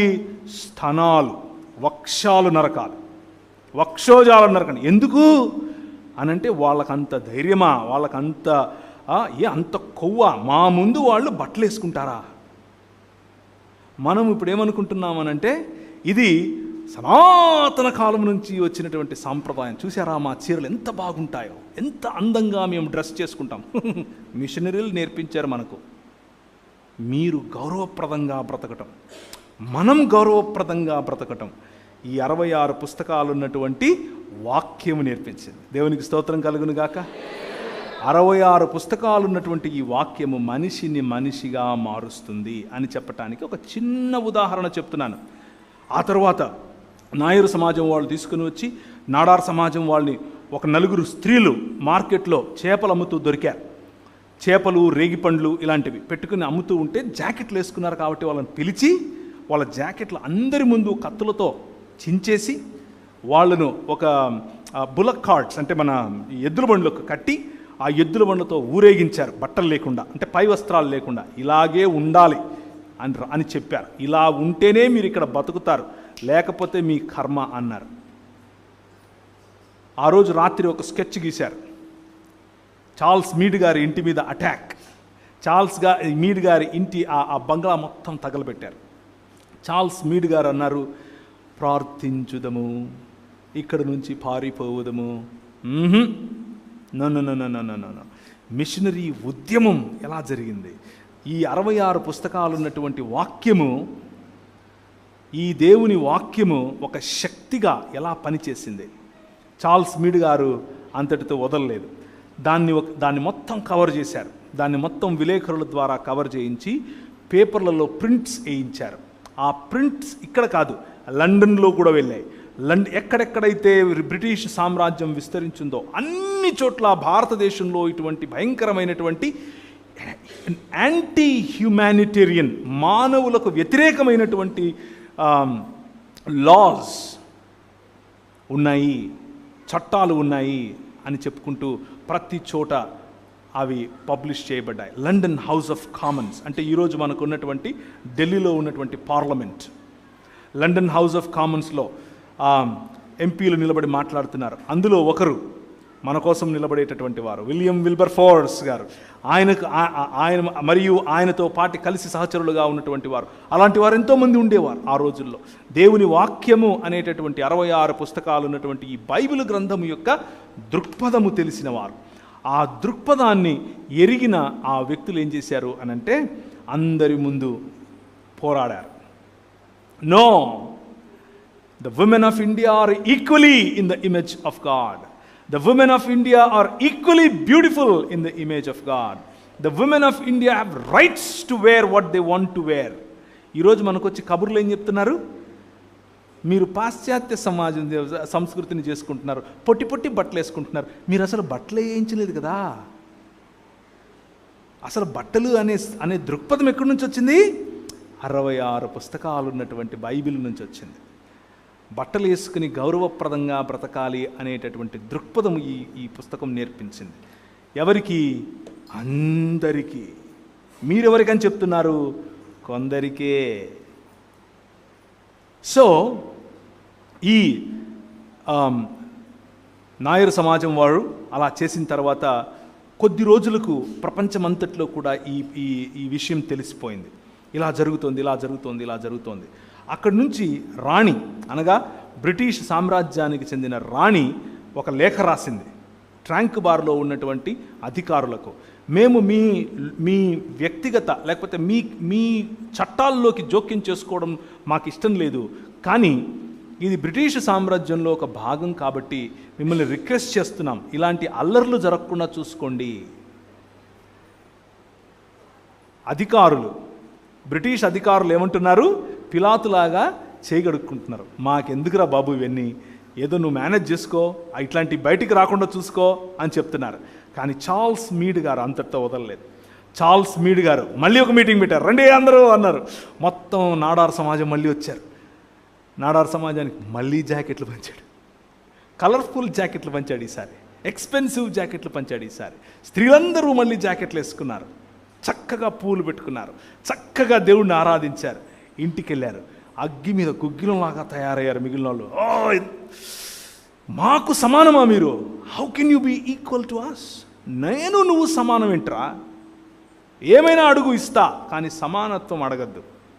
అంబేద్కర్ గారు ఒకసారి ఇలాగే మాట్లాడారు పార్లమెంట్లో. It's a recorded proof. ఆయన ఇచ్చినటువంటి స్టేట్మెంట్ ఏమిటి అని అంటే, నా జాతికి చెందిన వారికి ఉన్నటువంటి ప్రధానమైనటువంటి అంశం ఏమిటి అని అంటే, మాకు నీళ్ళు ఇవ్వండి, మాకు అన్నం పెట్టండి, మాకు భూములు ఇవ్వండి కాదు, మాకు సమానత్వం ఇవ్వండి అని అడిగారు. Where did he get that? ఎక్కడి నుంచి వచ్చింది ఆయనకు? 66 పుస్తకాలు ఉన్నటువంటి బైబిల్ గ్రంథం. The 66 books of the Bible makes you human being. నిన్నొక మనిషిగా తయారు చేస్తుంది. వాక్యము యొక్క ప్రాధాన్యత ఇది. వాక్యము తెలియని వాడు పశుప్రాయుడవుతాడు. వాక్యం తెలిసిన వాడు మెల్లిమెల్లిగా మనిషి అవుతాడు. చార్ల్స్ మీడ్ గారు ఆ ప్రయత్నంలో స్త్రీలకు రావాల్సినటువంటి గౌరవాన్ని వారికి ఇచ్చాడు. నాడార్ సమాజం వారు అప్పుడు ఇంకొంచెం గొడవ జరిగిన తర్వాత మొత్తం అందరికీ ఆ చట్టం ఎత్తిపారేశారు. ఏం చట్టము? మీరు శూద్ర జాతి వాళ్ళు మీరు వేసుకోకూడదు అన్న చట్టం. ఎందుకు ఎత్తేసారు అని అంటే, ఈరోజు కేరళలో ఎవరు సీఎం? మాకెందుకు బ్రదర్, ప్రార్థన చేసి మేము పరలోకం పోతాం, ఈ సీఎంలు గీఎంలు ఎంత మాకెందుకంటారా? ఎవరు సీఎం? పినరాయి విజయన్ గారు. పినరాయి విజయన్ గారు ఏ సమాజానికి చెందినవారు? ఈడవ సమాజానికి చెందినవారు. ఈడవ సమాజానికి చెందిన పినరాయి విజయన్ గారు ఈరోజు ముఖ్యమంత్రి అయ్యాడు అంటే కారణం ఏమిటి అని అంటే, చార్ల్స్ మీడ్ గారి యొక్క ఉద్యమం. చార్ల్స్ మీడ్ గారి యొక్క ఉద్యమం కారణం చేత నాడార్ సమాజం వారిలో వచ్చినటువంటి ఈ విప్లవం చూసిన తర్వాత ఈడవ సమాజం వచ్చింది. మేము కూడా వేసుకుంటాం. మేము ఎందుకు వేసుకోం? వాళ్ళు వేసుకోవాలా, మేము కూడా వేసుకుంటాం అన్నారు. ఇంకా మిగిలిన వాళ్ళకి అర్థం అవ్వట్లేదు, ఏంటి అందరూ వేసుకుంటారా? ఈడవ సమాజం అంటే షెడ్యూల్డ్ కులాలకు చెందిన వాళ్ళు కదా, మీరు ఎట్లా వేసుకుంటారు బట్టలు? మీరు బట్టలు వేసుకోకూడదు, మీరు మూతికి ఒక ముంత కట్టుకోవాలి, దాన్ని ఏమంటారు, ముట్టుకో చీపురు కట్టుకొని తిరగాలి, అంతే మీ పని అని అన్నారు. కానీ ఈడవ సమాజం అంది, దేవుని వాక్యం మాకు నేర్పిస్తోంది, we are equal in the sight of God, we are equal, మేము సమానం అంట. 66 పుస్తకాలున్న బైబిల్ చెప్తోంది. తెల్లాయనేమో వచ్చి మా ఇళ్ళలో భోంచేసి మా ఇళ్ళలో పడుకుంటుంటే నువ్వేమో మాతో పాటు పుట్టి మేము సమానం కాదంటావేంటి? ప్రశ్నించే గళం ఇస్తుంది 66 పుస్తకాలు ఉన్నటువంటి బైబిల్. ఆలోచననిస్తుంది 66 పుస్తకాలు ఉన్నటువంటి బైబిల్ గ్రంథం. మానవుణ్ణి తన అధికారము తిరిగి సంపాదించుకునేలా తీర్చిదిద్దుతుంది. ఈడవ సమాజం వాళ్ళు చేసినటువంటి ఆ ఉద్యమం బ్రెస్ట్ ట్యాక్స్ అంటే, ఆ రోజుల్లో కేవలం బట్టలు ఎందుకు వేసుకొని ఇవ్వలేదు అని అంటే, దానికి వెనక ఇంకొక కారణం కూడా ఉంది. స్త్రీని ఇలా పట్టుకుని ఇలా బరువు చూస్తారు, స్త్రీ వక్షాలను చూసి ఎంత లా ఉంటే అంత ట్యాక్స్ వేస్తారు. అంటే నువ్వు బాగా తెలుగు పచ్చ తెలుగు అచ్చ తెలుగులో చెప్పాలంటే బలిసున్నావు కాబట్టి డబ్బులు ఎక్కువ కట్టని. ఎంత అవమానకరం ఇది, ఎంత ఇన్జస్టిస్, ఎంత అన్యాయం ఇది. ఆ అన్యాయాన్ని ప్రేమపూర్వకంగా ఒక్క జాకెట్తో కొట్టాం. దేంతో కొట్టాం? ఒక్క జాకెట్తో కొట్టాం. ఈ దేశాన్ని నిర్మించాం. స్త్రీకి కావలసిన గౌరవాన్ని ఈ దేశంలో 66 పుస్తకాలు ఉన్నటువంటి బైబిల్ గ్రంథం ఇచ్చింది. The dignity of women in India, the dignity of women wearing her own clothes in India is a result of this perspective. ఈ దృక్పథము కారణం చేత, బైబిల్ ఇచ్చినటువంటి దృక్పథము కారణం చేత స్త్రీ మనిషిగా ఈ దేశంలో చలామణి అవటం మొదలుపెట్టింది. స్త్రీకి ఓటు హక్కు, స్త్రీకి సమానత్వం, స్త్రీకి చదువు. 1800 చిల్లరలోనే ఇక్కడ ఉన్నవాళ్ళు నువ్వు నిక్కర్లు వేసుకోవాలా వద్దా, నువ్వు బొట్టెట్టుకోవాలా వద్దా, నువ్వు నూనెట్టుకోవాలా వద్దా అని డిబేట్లు చేసుకుంటూ ఉంటే, ఈ దృక్పథం ఉన్నటువంటి 66 పుస్తకాలు ఉన్నటువంటి బైబిల్ గ్రంథం స్త్రీ పురుషులను పక్కపక్కన కూర్చోపెట్టి చదువు చెప్పింది. దేవుని వాక్యము మనిషిని మనిషిగా మారుస్తుంది. పశుప్రాయత నుంచి మనుష్యత్వములోనికి తీసుకొని వస్తుంది. దినదిన ప్రవర్తమానముగా యేసుక్రీస్తును పోలినటువంటి మనుషులముగా మనం మారేలా చేస్తుంది. మనం మనుష్యులముగా మారటానికి సాటి మనిషిని ఎలా చూడాలో మనకు నేర్పిస్తుంది. సాటి మనిషిని గౌరవించేటటువంటి ఆ దృక్పథాన్ని దేవుని వాక్యము మనకు నేర్పిస్తుంది. So the Kingdom of God, దేవుని రాజ్యము సమీపించి ఉన్నది కనుక మారు మనస్సు పొందండి అని చెప్పినటువంటి మాట మార్కు సువార్త 1వ అధ్యాయం. చూస్తారా? మార్కు సువార్త 1వ అధ్యాయం.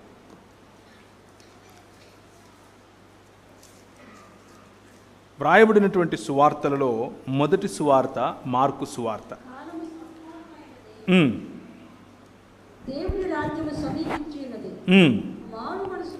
మారు మనస్సు పొంది సువార్త నమ్ముడని చెప్పుచు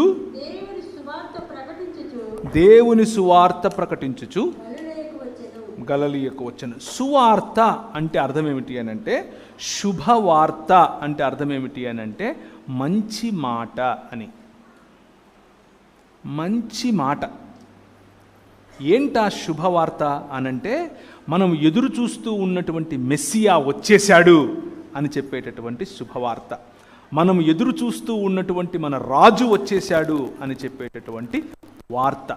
మనం ఎదురు చూస్తూ ఉన్నటువంటి నిజమైన మనిషి వచ్చాడు అని చెప్పేటటువంటి వార్త. ఆ నిజమైన మనిషి మనం కోల్పోయిన అధికారం, మనం కోల్పోయిన సంబంధం, మనం కోల్పోయినటువంటి దేవుని యొక్క ఇల్లు, మనం కోల్పోయినటువంటి దేవునితో సహవాసం, మనం కోల్పోయినటువంటి దేవుని రాజ్యములో ప్రాతినిధ్యం తిరిగి తీసుకుని వచ్చి ఇస్తాడు అని చెప్పటమే సువార్త. ఆ సువార్తను ప్రభు అయిన యేసుక్రీస్తు ప్రకటిస్తూ, ఇదిగో నేను ఇన్ని సంవత్సరాలుగా చెబుతూ వచ్చాను కదా, ఇప్పుడు వచ్చాను. హెబ్రీయులకు రాసిన పత్రిక 1వ అధ్యాయం. హెబ్రీయులకు రాసినటువంటి పత్రిక 1వ అధ్యాయం.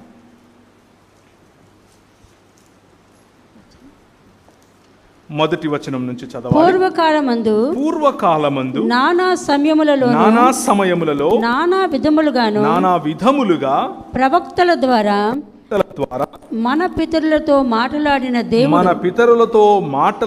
దేవుడు ఈ దినముల అంతమందు కుమారుని ద్వారా మనతో మాటలాడెను. ఆయన ఆ కుమారుని సమస్తమునకును వారసునిగా నియమించెను. ఆయన ద్వారా ప్రపంచములను నిర్మించెను. ఆయన దేవుని మహిమ యొక్క తేజస్సును తన తత్వము యొక్క మూర్తిమంతత్వమునై ఉండి తన మహత్తు గల మాట చేత సమస్తమును నిర్వహించుచు పాపముల విషయములో శుద్ధీకరణము తానే చేసి దేవదూతల కంటే ఎంత శ్రేష్టమైన నామమును పొందెనో వారికంటే అంత శ్రేష్ఠుడై ఉన్నత లోకమందు మహామహుడగు దేవుని కుడిపార్శ్వమున కూర్చుండెను. ఇది దేవుని వాక్యమును గురించినటువంటి చెప్పేటటువంటి మాట. దేవుని యొక్క మాట అని అంటే దేవుడు మనిషితో, మనిషి గురించి, ఒక నిజమైన మనుష్యుడు అయినటువంటి క్రీస్తును గురించి పలుకుతూ వస్తున్నటువంటి మాట. అందుకనే క్రీస్తుకు రెండవ లేకపోతే కడపటి ఆదాము అన్న పేరు. ఒక ఆదాము ఓటమి మరొక ఆదాము యొక్క గెలుపులో సంపూర్ణం చేసినటువంటి దేవుని సంకల్పం. ఆ సంకల్పమును మనకు తెలియచేయటమే వాక్యముకున్నటువంటి ప్రధాన లక్ష్యం. ఏం చేశాడు, ఏం సంకల్పమును ఎలా చెప్పాడు? పూర్వకాలమందు నానా సమయములలో నానా విధములుగా ప్రవక్తల ద్వారా మన పితరులతో మాట్లాడాడు. ఎలా మాట్లాడాడు? ఎవరితో మాట్లాడాడు? ఆయన ప్రత్యక్షత, ముఖ్యంగా వాక్ దర్శనం అని పిలవచ్చు, వాక్ ప్రత్యక్షత అని పిలవచ్చు. ఎలా, ఎవరితో మాట్లాడాడు? ఒక మాట చేత సృష్టించినటువంటి దేవుడు తనను తాను, నేను భూమ్యాకాశములకు దేవుణ్ణి, నేను నక్షత్రములకు దేవుణ్ణి, నేను సూర్యచంద్రాదులకు దేవుణ్ణి అని చెప్పుకోవడం మానేసి, ఖురాన్లో ఇలా ఉంటుంది, అల్లాను గురించినటువంటి మాటలు, నేను సూర్యునికి దేవుణ్ణి, సూర్యుని సాక్షిగా చెప్తున్నాను, చంద్రుని సాక్షిగా చెప్తున్నాను, కలం సాక్షిగా చెప్తున్నాను, ఆ కలంలో సిరాగా పోసినటువంటి సముద్రముల సాక్షిగా చెప్తున్నాను అని అల్లా చెప్తాడు. మన దేవుడు ఏమని చెప్తాడు? బైబిల్లో ఉన్నటువంటి దేవుడు ఏం చెప్తాడు? నేను అబ్రహాము దేవుణ్ణి, నేను ఇస్సాకు దేవుణ్ణి, నేను యాకోబు దేవుణ్ణి. It's a personal God. ఆయన వ్యక్తిగతమైనటువంటి దేవుడు, వ్యక్తిగతంగా మనతో సంబంధము నిలుపుకునేటటువంటి దేవుడు. ఎలాంటి సంబంధం? మాట ద్వారా సంబంధం, తన సన్నిధిని ఇవ్వటం ద్వారా సంబంధం, తనతో ఆజ్ఞను ఇవ్వటమే కాదు, తన పైన ఆశీర్వాదములు ఇవ్వటం, ఆ ఆశీర్వాదాన్ని నెరవేర్చి చూపించేటటువంటి వాగ్దర్శనమిచ్చినటువంటి దేవుడు. ఈ ప్రపంచమంతా కూడా మనం చూసినట్లుగా ఆయన నిర్మించినటువంటి ఈ ప్రపంచం తన రాజ్యమైతే, భూమ్యాకాశములను సృజించినటువంటి యెహోవా చక్రవర్తి వలె పరిపాలించటానికి ఆయన ఆకాశములలో సింహాసనాసీనుడై ఉంటే, భూమి తన పాదపీఠముగా ఉన్నటువంటి ఈ భూమిపైన మానవుడికి అధికారం ఇచ్చి నువ్వు ఏల్రా అన్నాడు. ఏల్రా అన్నవాడు ఈ అధికారాన్ని తీసుకుని ఎవరి చేతికిచ్చాడు? సాతాను చేతికిచ్చాడు. ఇప్పుడు దేవుని సంకల్పం ఏమిటి? మనకెక్కడి నుంచి తెలుస్తుంది? 66 పుస్తకాలు ఉన్నటువంటి దేవుని గ్రంథం, వాక్యము నుంచి మనకు ఆ సంకల్పం తెలుస్తుంది. ఏంటి ఆ సంకల్పం? ఎఫెసీయులకు రాసిన పత్రిక 1వ అధ్యాయం 10వ వచనం. ఎఫెసీయులకు రాసిన పత్రిక 1వ అధ్యాయం 10వ వచనం. గట్టిగా చదవాలి ఎవరైనా సరే. ఈ సంకల్పం, దేవునికి ఒక సంకల్పం ఉంది. ఆ సంకల్పాన్ని బట్టి ఆయన ఏదో చేయాలనుకుంటున్నాడు. ఏం చేయాలనుకుంటున్నాడు? పరలోకమందున్నవే గాని, భూమి మీద ఉన్నవే గాని సమస్తమును క్రీస్తునందు ఏకముగా సమకూర్చాలని తనలో తాను నిర్ణయించుకున్నాడు. దేవుని సంకల్పం ఏమిటి అనంటే, to unite the heavens and the earth, భూమి ఆకాశములను ఐక్యపరచటం. క్రీస్తు అనే నిజమైన మానవుడు, క్రీస్తు అనే నిజమైన దేవుడు, ఈ దేవుడు మరియు మానవుడు అయితే దైవమానవుడైనటువంటి ఈ క్రీస్తులో భూమి ఆకాశములను కలపటం ఆయన సంకల్పం. ఇంతకుముందు ఏ విధంగా అయితే అగాధము లేనటువంటి సహవాసములో మనిషి మరియు మానవుడు మనిషి మరియు దేవుడు జీవించారో, అటువంటి స్థితిలోనికే, షలోం అనేటటువంటి స్థితిలోనికి తిరిగి మనల్ని తీసుకొని రావాలి అని అనుకున్నాడు. ఆ శుభ వార్త, ఆ మాట మనకు చెప్పటానికి పూర్వకాలమందు నానా విధాలుగా ప్రవక్తల ద్వారా మనకు ఆ మాట చెప్తూ వచ్చాడు. ఒక్కసారి బ్రషప్ చేసుకునేందుకు ప్రయత్నం చేద్దాం. మొట్టమొదటిసారిగా ఈ అగాధములోనికి, లేకపోతే దేవుడు భూమి ఆకాశముల మధ్య ఇంత అగాధానికి కారణమైనటువంటి మానవ సమాజాన్ని రక్షించటం కోసం 3 దినములైన తరువాత తిరిగి లేపుతాను అని హోషియా గ్రంథం 6వ అధ్యాయంలో చెప్పిన మాటను నిలబెట్టుకునే ప్రక్రియలో, ఆ ప్రణాళికలో, లేకపోతే ఆ సంకల్పములో భాగంగా నోవహుతో ఏం చేశాడు? చెప్పండి. నోవహుతో ఏం చేశాడు? మాట్లాడాడు. మాట, వాక్యం. నోవహు ఇది చేయి అని అన్నాడు. చిత్తం ప్రభువా అని నోవహు చేశాడు.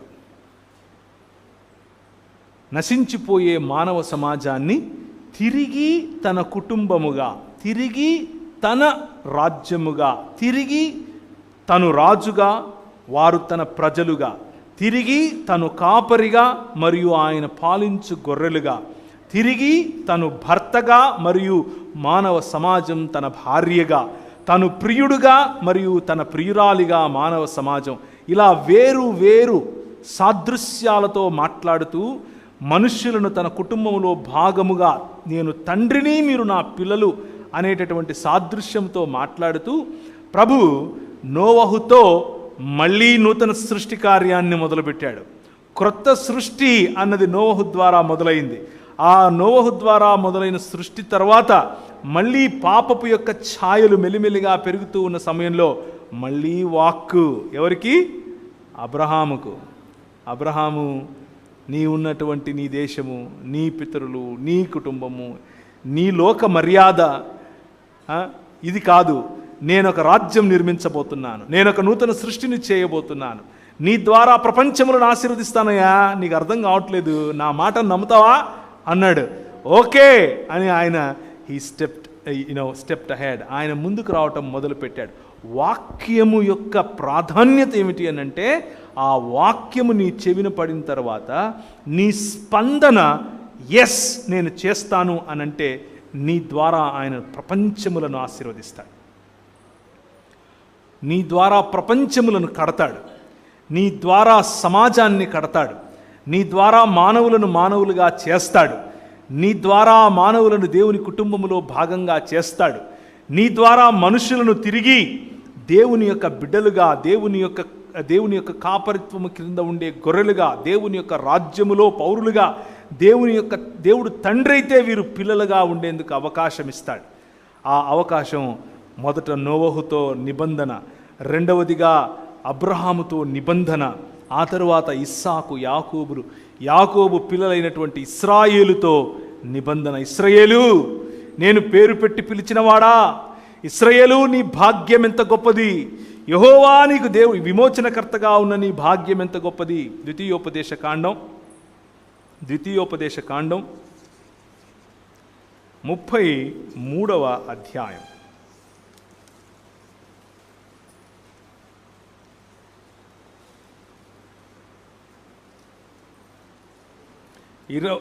ఇరవై 29. ఇశ్రాయేలు నీ భాగ్యం ఎంత గొప్పది, యెహోవా రక్షించిన నిన్ను పోలిన వాడెవడు, ఆయన నీకు సహాయకరమైన కేడెము, నీకు ఔన్నత్యమును కలిగించు ఖడ్గము, నీ శత్రువులు నీకు లోబడినట్లుగా వారు వేషం వేయుదురు, నీవు వారి ఉన్నత స్థలములను త్రొక్కుదు. నీ పిలుపు ఏమిటయా? వాక్యమును తెలుసుకున్న నేను నా పిలుపు ఏమిటయా అని ఆలోచిస్తే, ఇశ్రాయేలు, దేవుడు రక్షించినటువంటి మానవ సమాజమా, నీ పిలుపు ఏమిటి అని అంటే, ఈ లోక మర్యాద నిన్ను ప్లీజ్ చేయటానికి వేషాలేస్తుంది. ఈ లోక మర్యాద మనంతా ఒకటి కదా అంటది, మా పద్ధతులు మీ పద్ధతులు ఒకటేలే అంటది. కానీ మీరు వారి ఉన్నత స్థలాలను తొక్కుతారు. దేవుని వాక్యం అనేటటువంటి దృక్పథం నీలో ఉంటే ఉన్నత స్థలాలను తొక్కే పిలుపులో నువ్వు ఉన్నావు. కానీ ఈరోజు క్రైస్తవ సమాజము ఇదిగో ఈ డోర్ మ్యాట్ లాంటిది, వచ్చిన ప్రతి ఒక్కడు తొక్కిపోతూ ఉంటాడు, కాలుకు వచ్చిందంతా పూసి మరిపోతూ ఉంటాడు.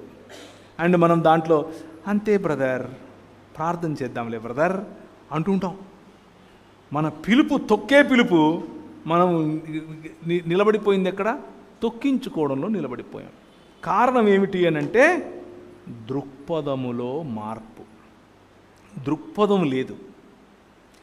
వాక్యము తెలిస్తే, వాక్య దృక్పథం తెలిస్తే, సంకల్పం తెలిస్తే, దేవుని సంకల్పం, భూమ్యాకాశములను ఐక్యపరిచే సంకల్పం, దేవుని కుటుంబములో భాగస్థులముగా పాలిభాగస్థులముగా మానవ సమాజాన్ని తీర్చిదిద్దే సంకల్పం, మనిషిని మనిషిగా ఇన్వైట్ చేసే సంకల్పం, క్రీస్తు అనే 100% మానవుని యొక్క ఉదాహరణను చూపించే సంకల్పం. ఆ సంకల్పం కోసం అబ్రహాము, ఇస్సాకు, యాకోబుల కుమారులైనటువంటి ఇశ్రాయేలును కట్టాడు. 400 సంవత్సరాలు వాళ్ళు ఐగుప్తులో ఉండేలా చేశాడు. ఐగుప్తును చూసి బాగుంది అనుకున్నారు. ఒక చిన్న ఏమొచ్చింది? సొంత తమ్ముడిని అమ్ముకున్నారు. అవునా, సరే 400 ఏళ్ళు ఉందరు కానీ అన్నాడు. 400 పైచిలుకు సంవత్సరాల తర్వాత కనాను దేశపు వాసుల యొక్క పాపం పండిన తరువాత వాళ్ళకి ఇవ్వాల్సినటువంటి అవకాశం అంతా ఇచ్చాడు. నా మనసు అర్థం చేసుకోండి, మారు మనసు పొందండిరా, మనుషులవ్వండి అన్నాడు. మేం మనుషులం ఎందుకు అవుతాం, మేము మనుషులం కాము, మేము ఇదే అన్నారు. 400 పైచిలుకు సంవత్సరాలు వీళ్ళు బానిసత్వంలో ఉంటే, ఆ బానిసత్వంలో వాళ్ళు ఒళ్ళు పై తెలియకుండా పని చేస్తూ ఉంటే, ఆ పనికి పైన మళ్ళీ పని ఎవరు ఫరో పెడుతూ ఉంటే, ఆ ఫరో ఉన్నటువంటి 10 దేవతలలో ఒక దేవత అయినటువంటి ఫరోన్ను కూడా వాళ్ళు, ఓ అవును ఫరో నువ్వు గొప్పోడివి, నువ్వు మంచోడివి అని ఆయనకు అన్నీ కడుతూ ఉంటే, నీ ఆర్తనాదాలు నేను విన్నాను, రా బయటికి అని చెప్పి పిలవటం కోసం వాక్కునిచ్చాడు. మళ్ళీ ఎవరికి? మోషేకి వాక్కునిచ్చి పంపించాడు.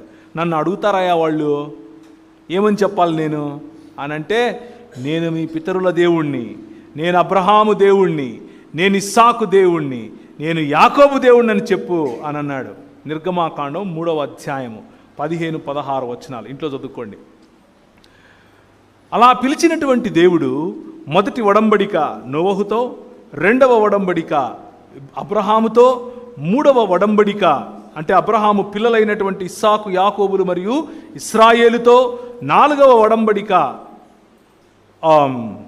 మోషే ద్వారా, 5వ ఒడంబడిక తనలో నుంచే బయటకు వస్తాడు అని చెప్పినటువంటి దావీదుతో, దావీదు అడిగినప్పుడు నీ కుమారుని ద్వారా చేస్తాను అని చెప్పి తన కుమారుడైనటువంటి యెష్షయి చిగురు మరియు మొద్దు వేరు అయినటువంటి మన ప్రభు అయినటువంటి యేసు క్రీస్తులో ఆయన ఒడంబడికను, ఆయన మనతో చేసిన కాంట్రాక్ట్ను ఆయన నిలబెట్టుకుంటూ వస్తున్నాడు.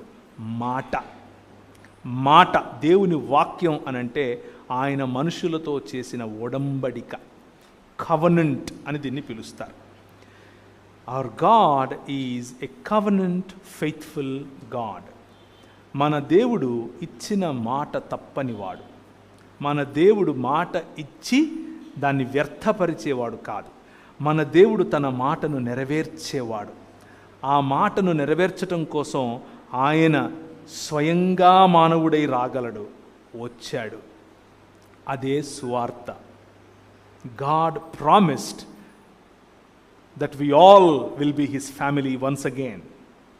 మనం మరొకసారి ఆయన కుటుంబం అవుతాం అని ఆయన ప్రామిస్ చేశాడు. దానిని ప్రభు అయిన యేసు క్రీస్తులో ఆయన సంపూర్ణం చేశాడు. ఆది యోహాను సువార్త 1వ అధ్యాయం. మనం హెబ్రీయులకు రాసిన పత్రికలో 1వ అధ్యాయం చదివాం. నానా కాలముల యందు దేవుడు నానా విధములుగా ప్రవక్తల ద్వారా మన పితరులతో మాట్లాడిన దేవుడు ఆ దినముల అంతమందు కుమారుని ద్వారా మనతో మాట్లాడాడు. ఈ కుమారుడు ఎవరు? యోహాను సువార్త 1వ అధ్యాయం. ఆదియందు వాక్యము ఉండెను, వాక్యము దేవుడు యొద్ద ఉండెను, వాక్యము దేవుడై ఉండెను, ఆయన ఆదియందు దేవుని యొద్ద ఉండెను, సమస్తము ఆయన మూలముగా కలిగెను, కలిగి ఉన్నదేదియు ఆయన లేకుండా కలగలేదు. ఇప్పుడు 12 రండి, 14. ఆ వాక్యము శరీరధారి అయి కృపాసత్య సంపూర్ణుడిగా మన మధ్య నివసించెను. ఆ ఆది కాలమందు నానా సమయాలలో, నానా ప్రాంతాలలో, నానా విధాలుగా మాట్లాడినటువంటి ఈ వాక్యము, దేవుని యొక్క వాక్యము ఇప్పుడు పర్సానిఫికేషన్, వ్యక్తిత్వమును సంపాదించి వ్యక్తిగా, నువ్వు నేను ఏ విధంగా అయితే the flesh and the bones అని పిలుస్తాం, రక్తమాంసములు కరిగినటువంటి ఈ మానవుడుగా ఆయన మన మధ్యకు రావటం. ఆ మానవుడుగా వచ్చినటువంటి ఆయన ఈ 3 మాటలతో, అనగా వాక్యము యొక్క శక్తితో ఆయన ఈ లోక మర్యాదను నేర్పిస్తూ వస్తూ ఉన్నటువంటి, ఈ లోక మర్యాదలోనికి ప్రలోభ పెడుతున్నటువంటి సాతానును 3 సమాధానాలు వాక్యములో నుంచే ఇచ్చి తరిమి కొట్టడం మనం చూస్తాం. ఇక్కడ ఇంకొక విషయాన్ని నేను మీకు ప్రస్తావించి ముగిస్తాను. సాతానుతో జరుగుతున్నటువంటి ఆ మాటలలో ప్రభువైన యేసుక్రీస్తుతో సాతాను ఏ విధంగా మాట్లాడుతున్నాడు? మొదటి ప్రశ్న ఏంటి? నువ్వు రొట్టెలు చేసుకో రాళ్ళను అని అన్నాడు. కానీ దానికి వాక్యం కోట్ చేయలా. ప్రభు మాత్రం వాక్యం కోట్ చేసి నోరు మూసుకో అన్నాడు. అర్రే, ఈయన ఏదో దృక్పథం బాగుంది, ఈయన కరెక్ట్ దృక్పథంలో ఉన్నాడే, సో మనం ఈయనను కొట్టాలంటే ఏం చేయాలా? మనం కూడా అదే దృక్పథం పెట్టుకోవాలా అని అనుకున్నాడు. నెక్స్ట్ వాక్యంతో వచ్చాడు. ఏ వాక్యంతో వచ్చాడు? మరి నీకోసం దేవదూతలను ఇస్తాడంట కదా, దూకు అని అన్నాడు. ఈయన మళ్ళీ వాక్యంతోనే కొట్టాడు, నీ దేవుడేనే యెహోవా నువ్వు. సో ఈ లోక మర్యాద మనము సరైన దృక్పథములో నడుస్తున్నప్పుడు, వాక్యం అనే దృక్పథంలో నడుస్తున్నప్పుడు, వాక్యం అనే దృక్పథాన్ని మనం ప్రజలకు చెబుతూ ఉన్నప్పుడు, ఆ వాక్యాన్నే తీసుకుని నిన్ను ఈ లోక మర్యాదలోనికి పిలిచే ప్రయత్నం చేస్తుంది. ఆ వాక్యాన్నే వక్రీకరించి మరీ నిన్ను తన మర్యాదలోనికి రమ్మని పిలుస్తుంది. సాతాను చేసింది ప్రతి ఒక్కసారి అదే. కానీ వాక్యము శరీరధారి అయి వచ్చాడు, కృపాసత్య సంపూర్ణుడిగా వచ్చాడు. ఆయన దగ్గర పప్పులు ఉడకలా.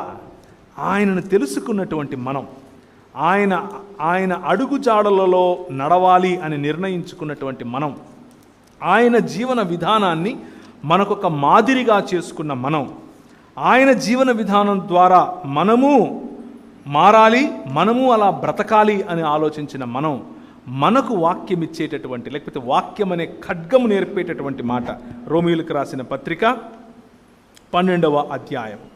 మీరు ఈ లోక మర్యాదను అనుసరింపక, 2వ వచనం, ఉత్తమమును అనుసరింపగా ఉత్తమమును అనుకూలమును సంపూర్ణమును అయ్యున్న దేవుని చిత్తమేదో పరీక్షించి తెలుసుకొనున్నట్లు మీ మనస్సు మారి నూతనమగుట వలన రూపాంతరము పొందుడి. దేవుని చిత్తము, లేకపోతే దేవుని హృదయము, లేకపోతే దేవుని సంకల్పము, లేకపోతే దేవుని మాట, లేకపోతే దేవుని అంతరంగము, లేకపోతే దేవుని యొక్క కార్యాచరణ అన్నదే వాక్యము. వాక్యములోనే అది తెలుస్తుంది. అలా తెలిసినప్పుడే మనం రూపాంతరము చెందుతాం. ఆ వాక్యమును చదివినప్పుడే మనకు అది సాధ్యపడుతుంది.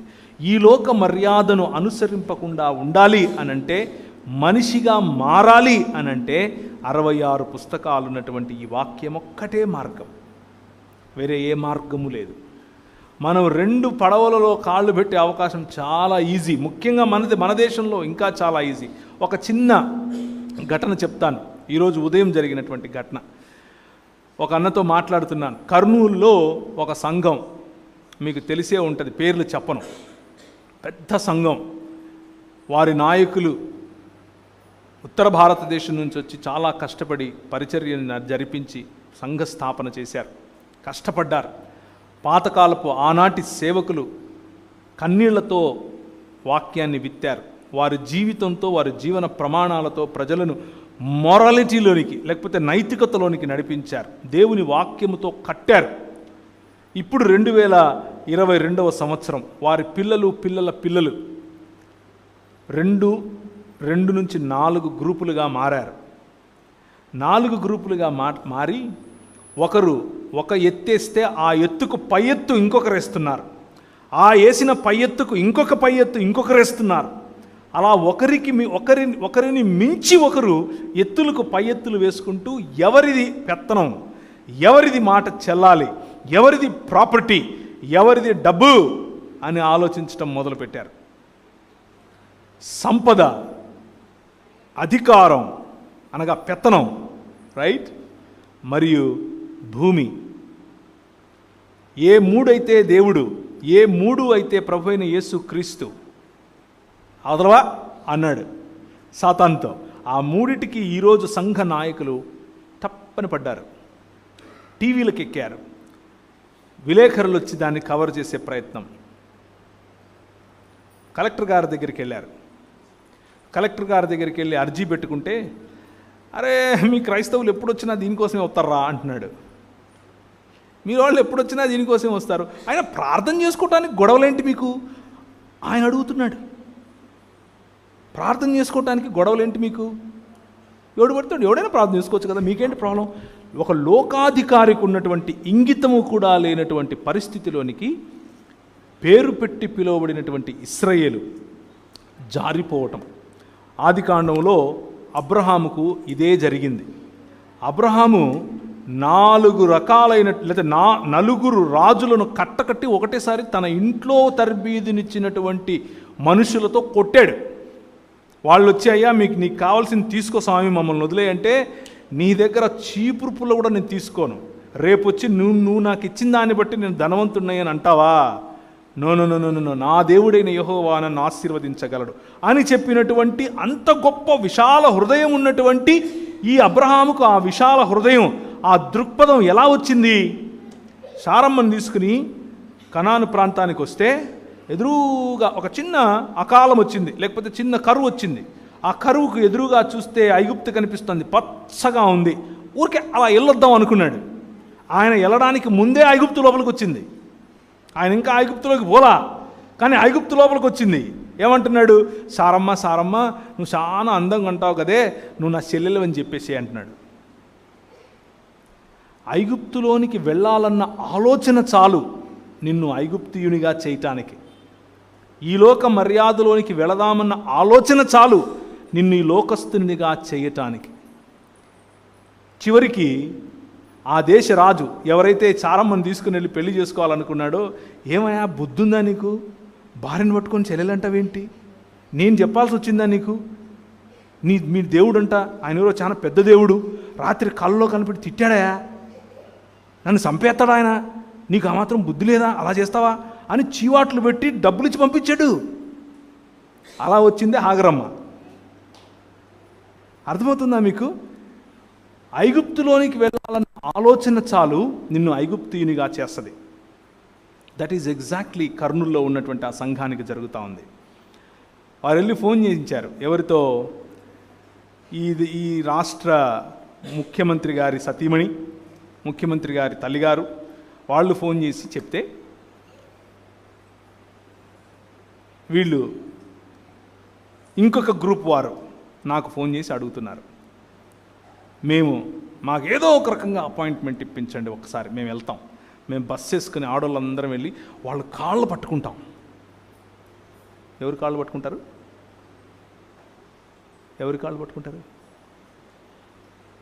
కొరింథీయులకు రాసిన పత్రికలో ప్రభు అంటున్నాడు, మీరు దేవదూతలకు తీర్పును తీర్చేవారని తెలీదా మీకు? ఈ లోకంలో ఈ లోక మర్యాద చొప్పున మీరు మీలో తీర్పులు తీర్చుకోవాల్సిన, ఒకరినొకరు క్షమించుకోవాల్సిన మీరు బయటికి వెళ్ళి రచ్చబెట్టి వాళ్ళ కాళ్ళు పట్టుకుంటారా అని అప్పుడే చెప్పాడు పౌలు. ఈ లోక మర్యాద, బైబిల్ చదువుతూనే ఉంటాం, తిరుగుతూనే ఉంటాం, ప్రార్థన చేస్తూనే ఉంటాం, పరలోకమందున్న మా తండ్రి నీ నామం పరిశుద్ధపరచబడునుగాక, నీ రాజ్యం వచ్చునుగాక, నేను చచ్చిపోనుగాక అనే టైప్లో బ్రతుకుతాం. ఆయన వచ్చేది లేదు. ఆయన వస్తే మనం అందరూ సమానమైపోతుల్లా. ఆయన రాజ్యం ఎలా వస్తుంది? మనం వెళ్ళి ఇంకొకరి కాళ్ళు పట్టుకుందాం. అందుకు వాక్యము మనకేం నేర్పిస్తుంది? ఈ లోక మర్యాద చొప్పున కాదు.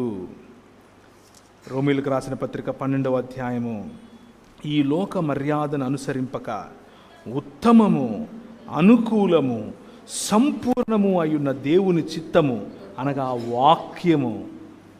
వాక్యము యొక్క సారాంశము, ఆయన రాజ్యము యొక్క పునాది దేవుని వాక్యము. దానిని పరీక్షించి తెలుసుకుంటే మీ మనస్సులు మారతాయి, దినదిన ప్రవర్తమానముగా నూతనమవుతూ రూపాంతరము చెందుతాయి. అంటే మనిషిగా రోజు రోజుకు మారతారు అని. ఈ వాక్యము మన నరనరాల్లో ఇంకాలి. ఈ వాక్యము మన బ్లడ్ సెల్స్లో ఇంకాలి. ఈ వాక్యము ఇంకటం అని అంటే మళ్ళీ పొరపాటున కేవలం వల్లవేయటం అనుకుండేరు. అంటే ఒక 10 కంటత వాక్యాలు, ఇంకొక 20 కంటత వాక్యాలు ఇక్కడ నిలబడి చెప్తే వాక్యం అర్థమైనట్లు కాదు. ఆ వాక్యము నిన్ను పొడిస్తే అది రావాలి, నిన్ను పొడిస్తే వాక్యం బయటికి రావాలి. ఇలాంటి క్లిష్టమైన పరిస్థితులు వచ్చినప్పుడు ఎవరి కాళ్ళో పట్టుకోవాల్సిన అవసరం కాదు, వాక్యం ఏం చెప్తుందో అది చేయగలగాలి.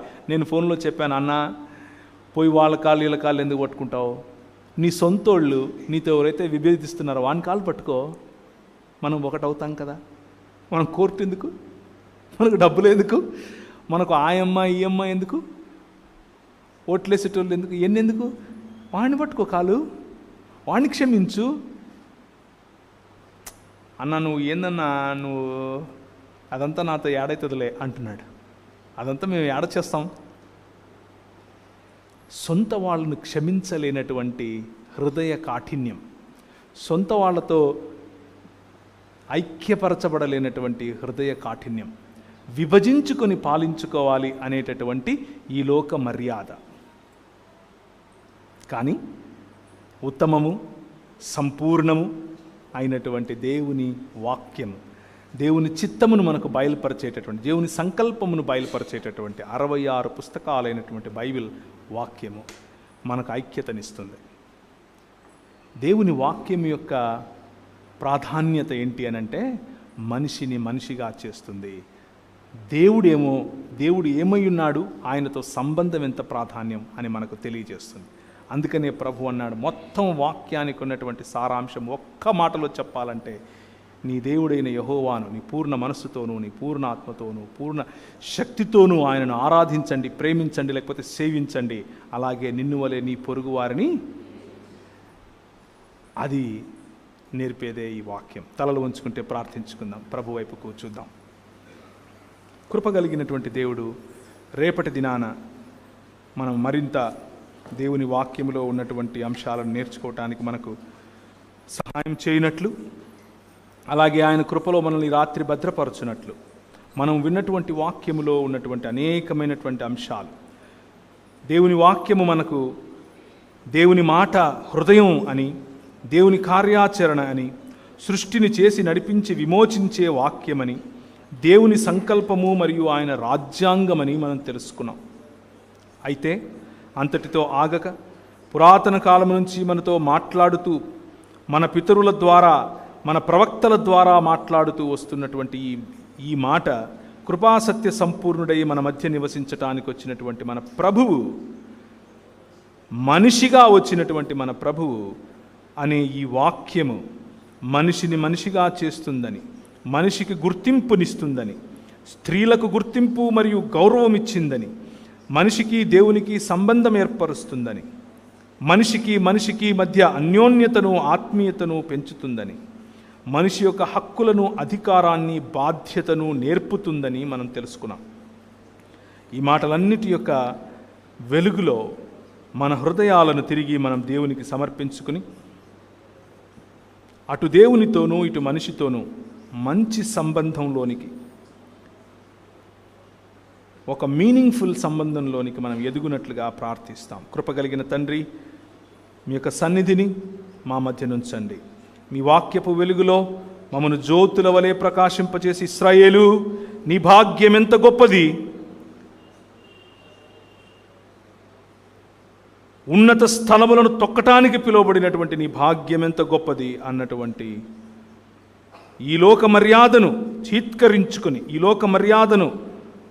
లోక మర్యాదలో ఉన్నటువంటి ఉన్నతమైనటువంటి స్థలాలను తొక్కటానికి దేవుని వాక్యము, దేవుని యొక్క ప్రణాళిక, దేవుని యొక్క ప్రాతిపదిక, దేవుని యొక్క సంకల్పము, దేవుని యొక్క హృదయము అనే వాక్యమును అర్థం చేసుకోవటానికి సహాయం చేయండి. జ్యోతుల వలె వెలగటానికి, ఈ ప్రపంచమును తిరిగి నీ కుటుంబముగా చేయటానికి మాకు స్ఫూర్తినిచ్చే వాక్యమును మరింత మా నరనరాలలో, మా డిఎన్ఏలో, మా ప్రతి కణములో ఇంకిపోయేట్లు చేయమని మా ప్రభువును ప్రియరక్షకుడైన యేసుక్రీస్తు వారి శ్రేష్టమైన నామములో అడిగి వేడుకుంటున్నాం తండ్రి, ఆమేన్.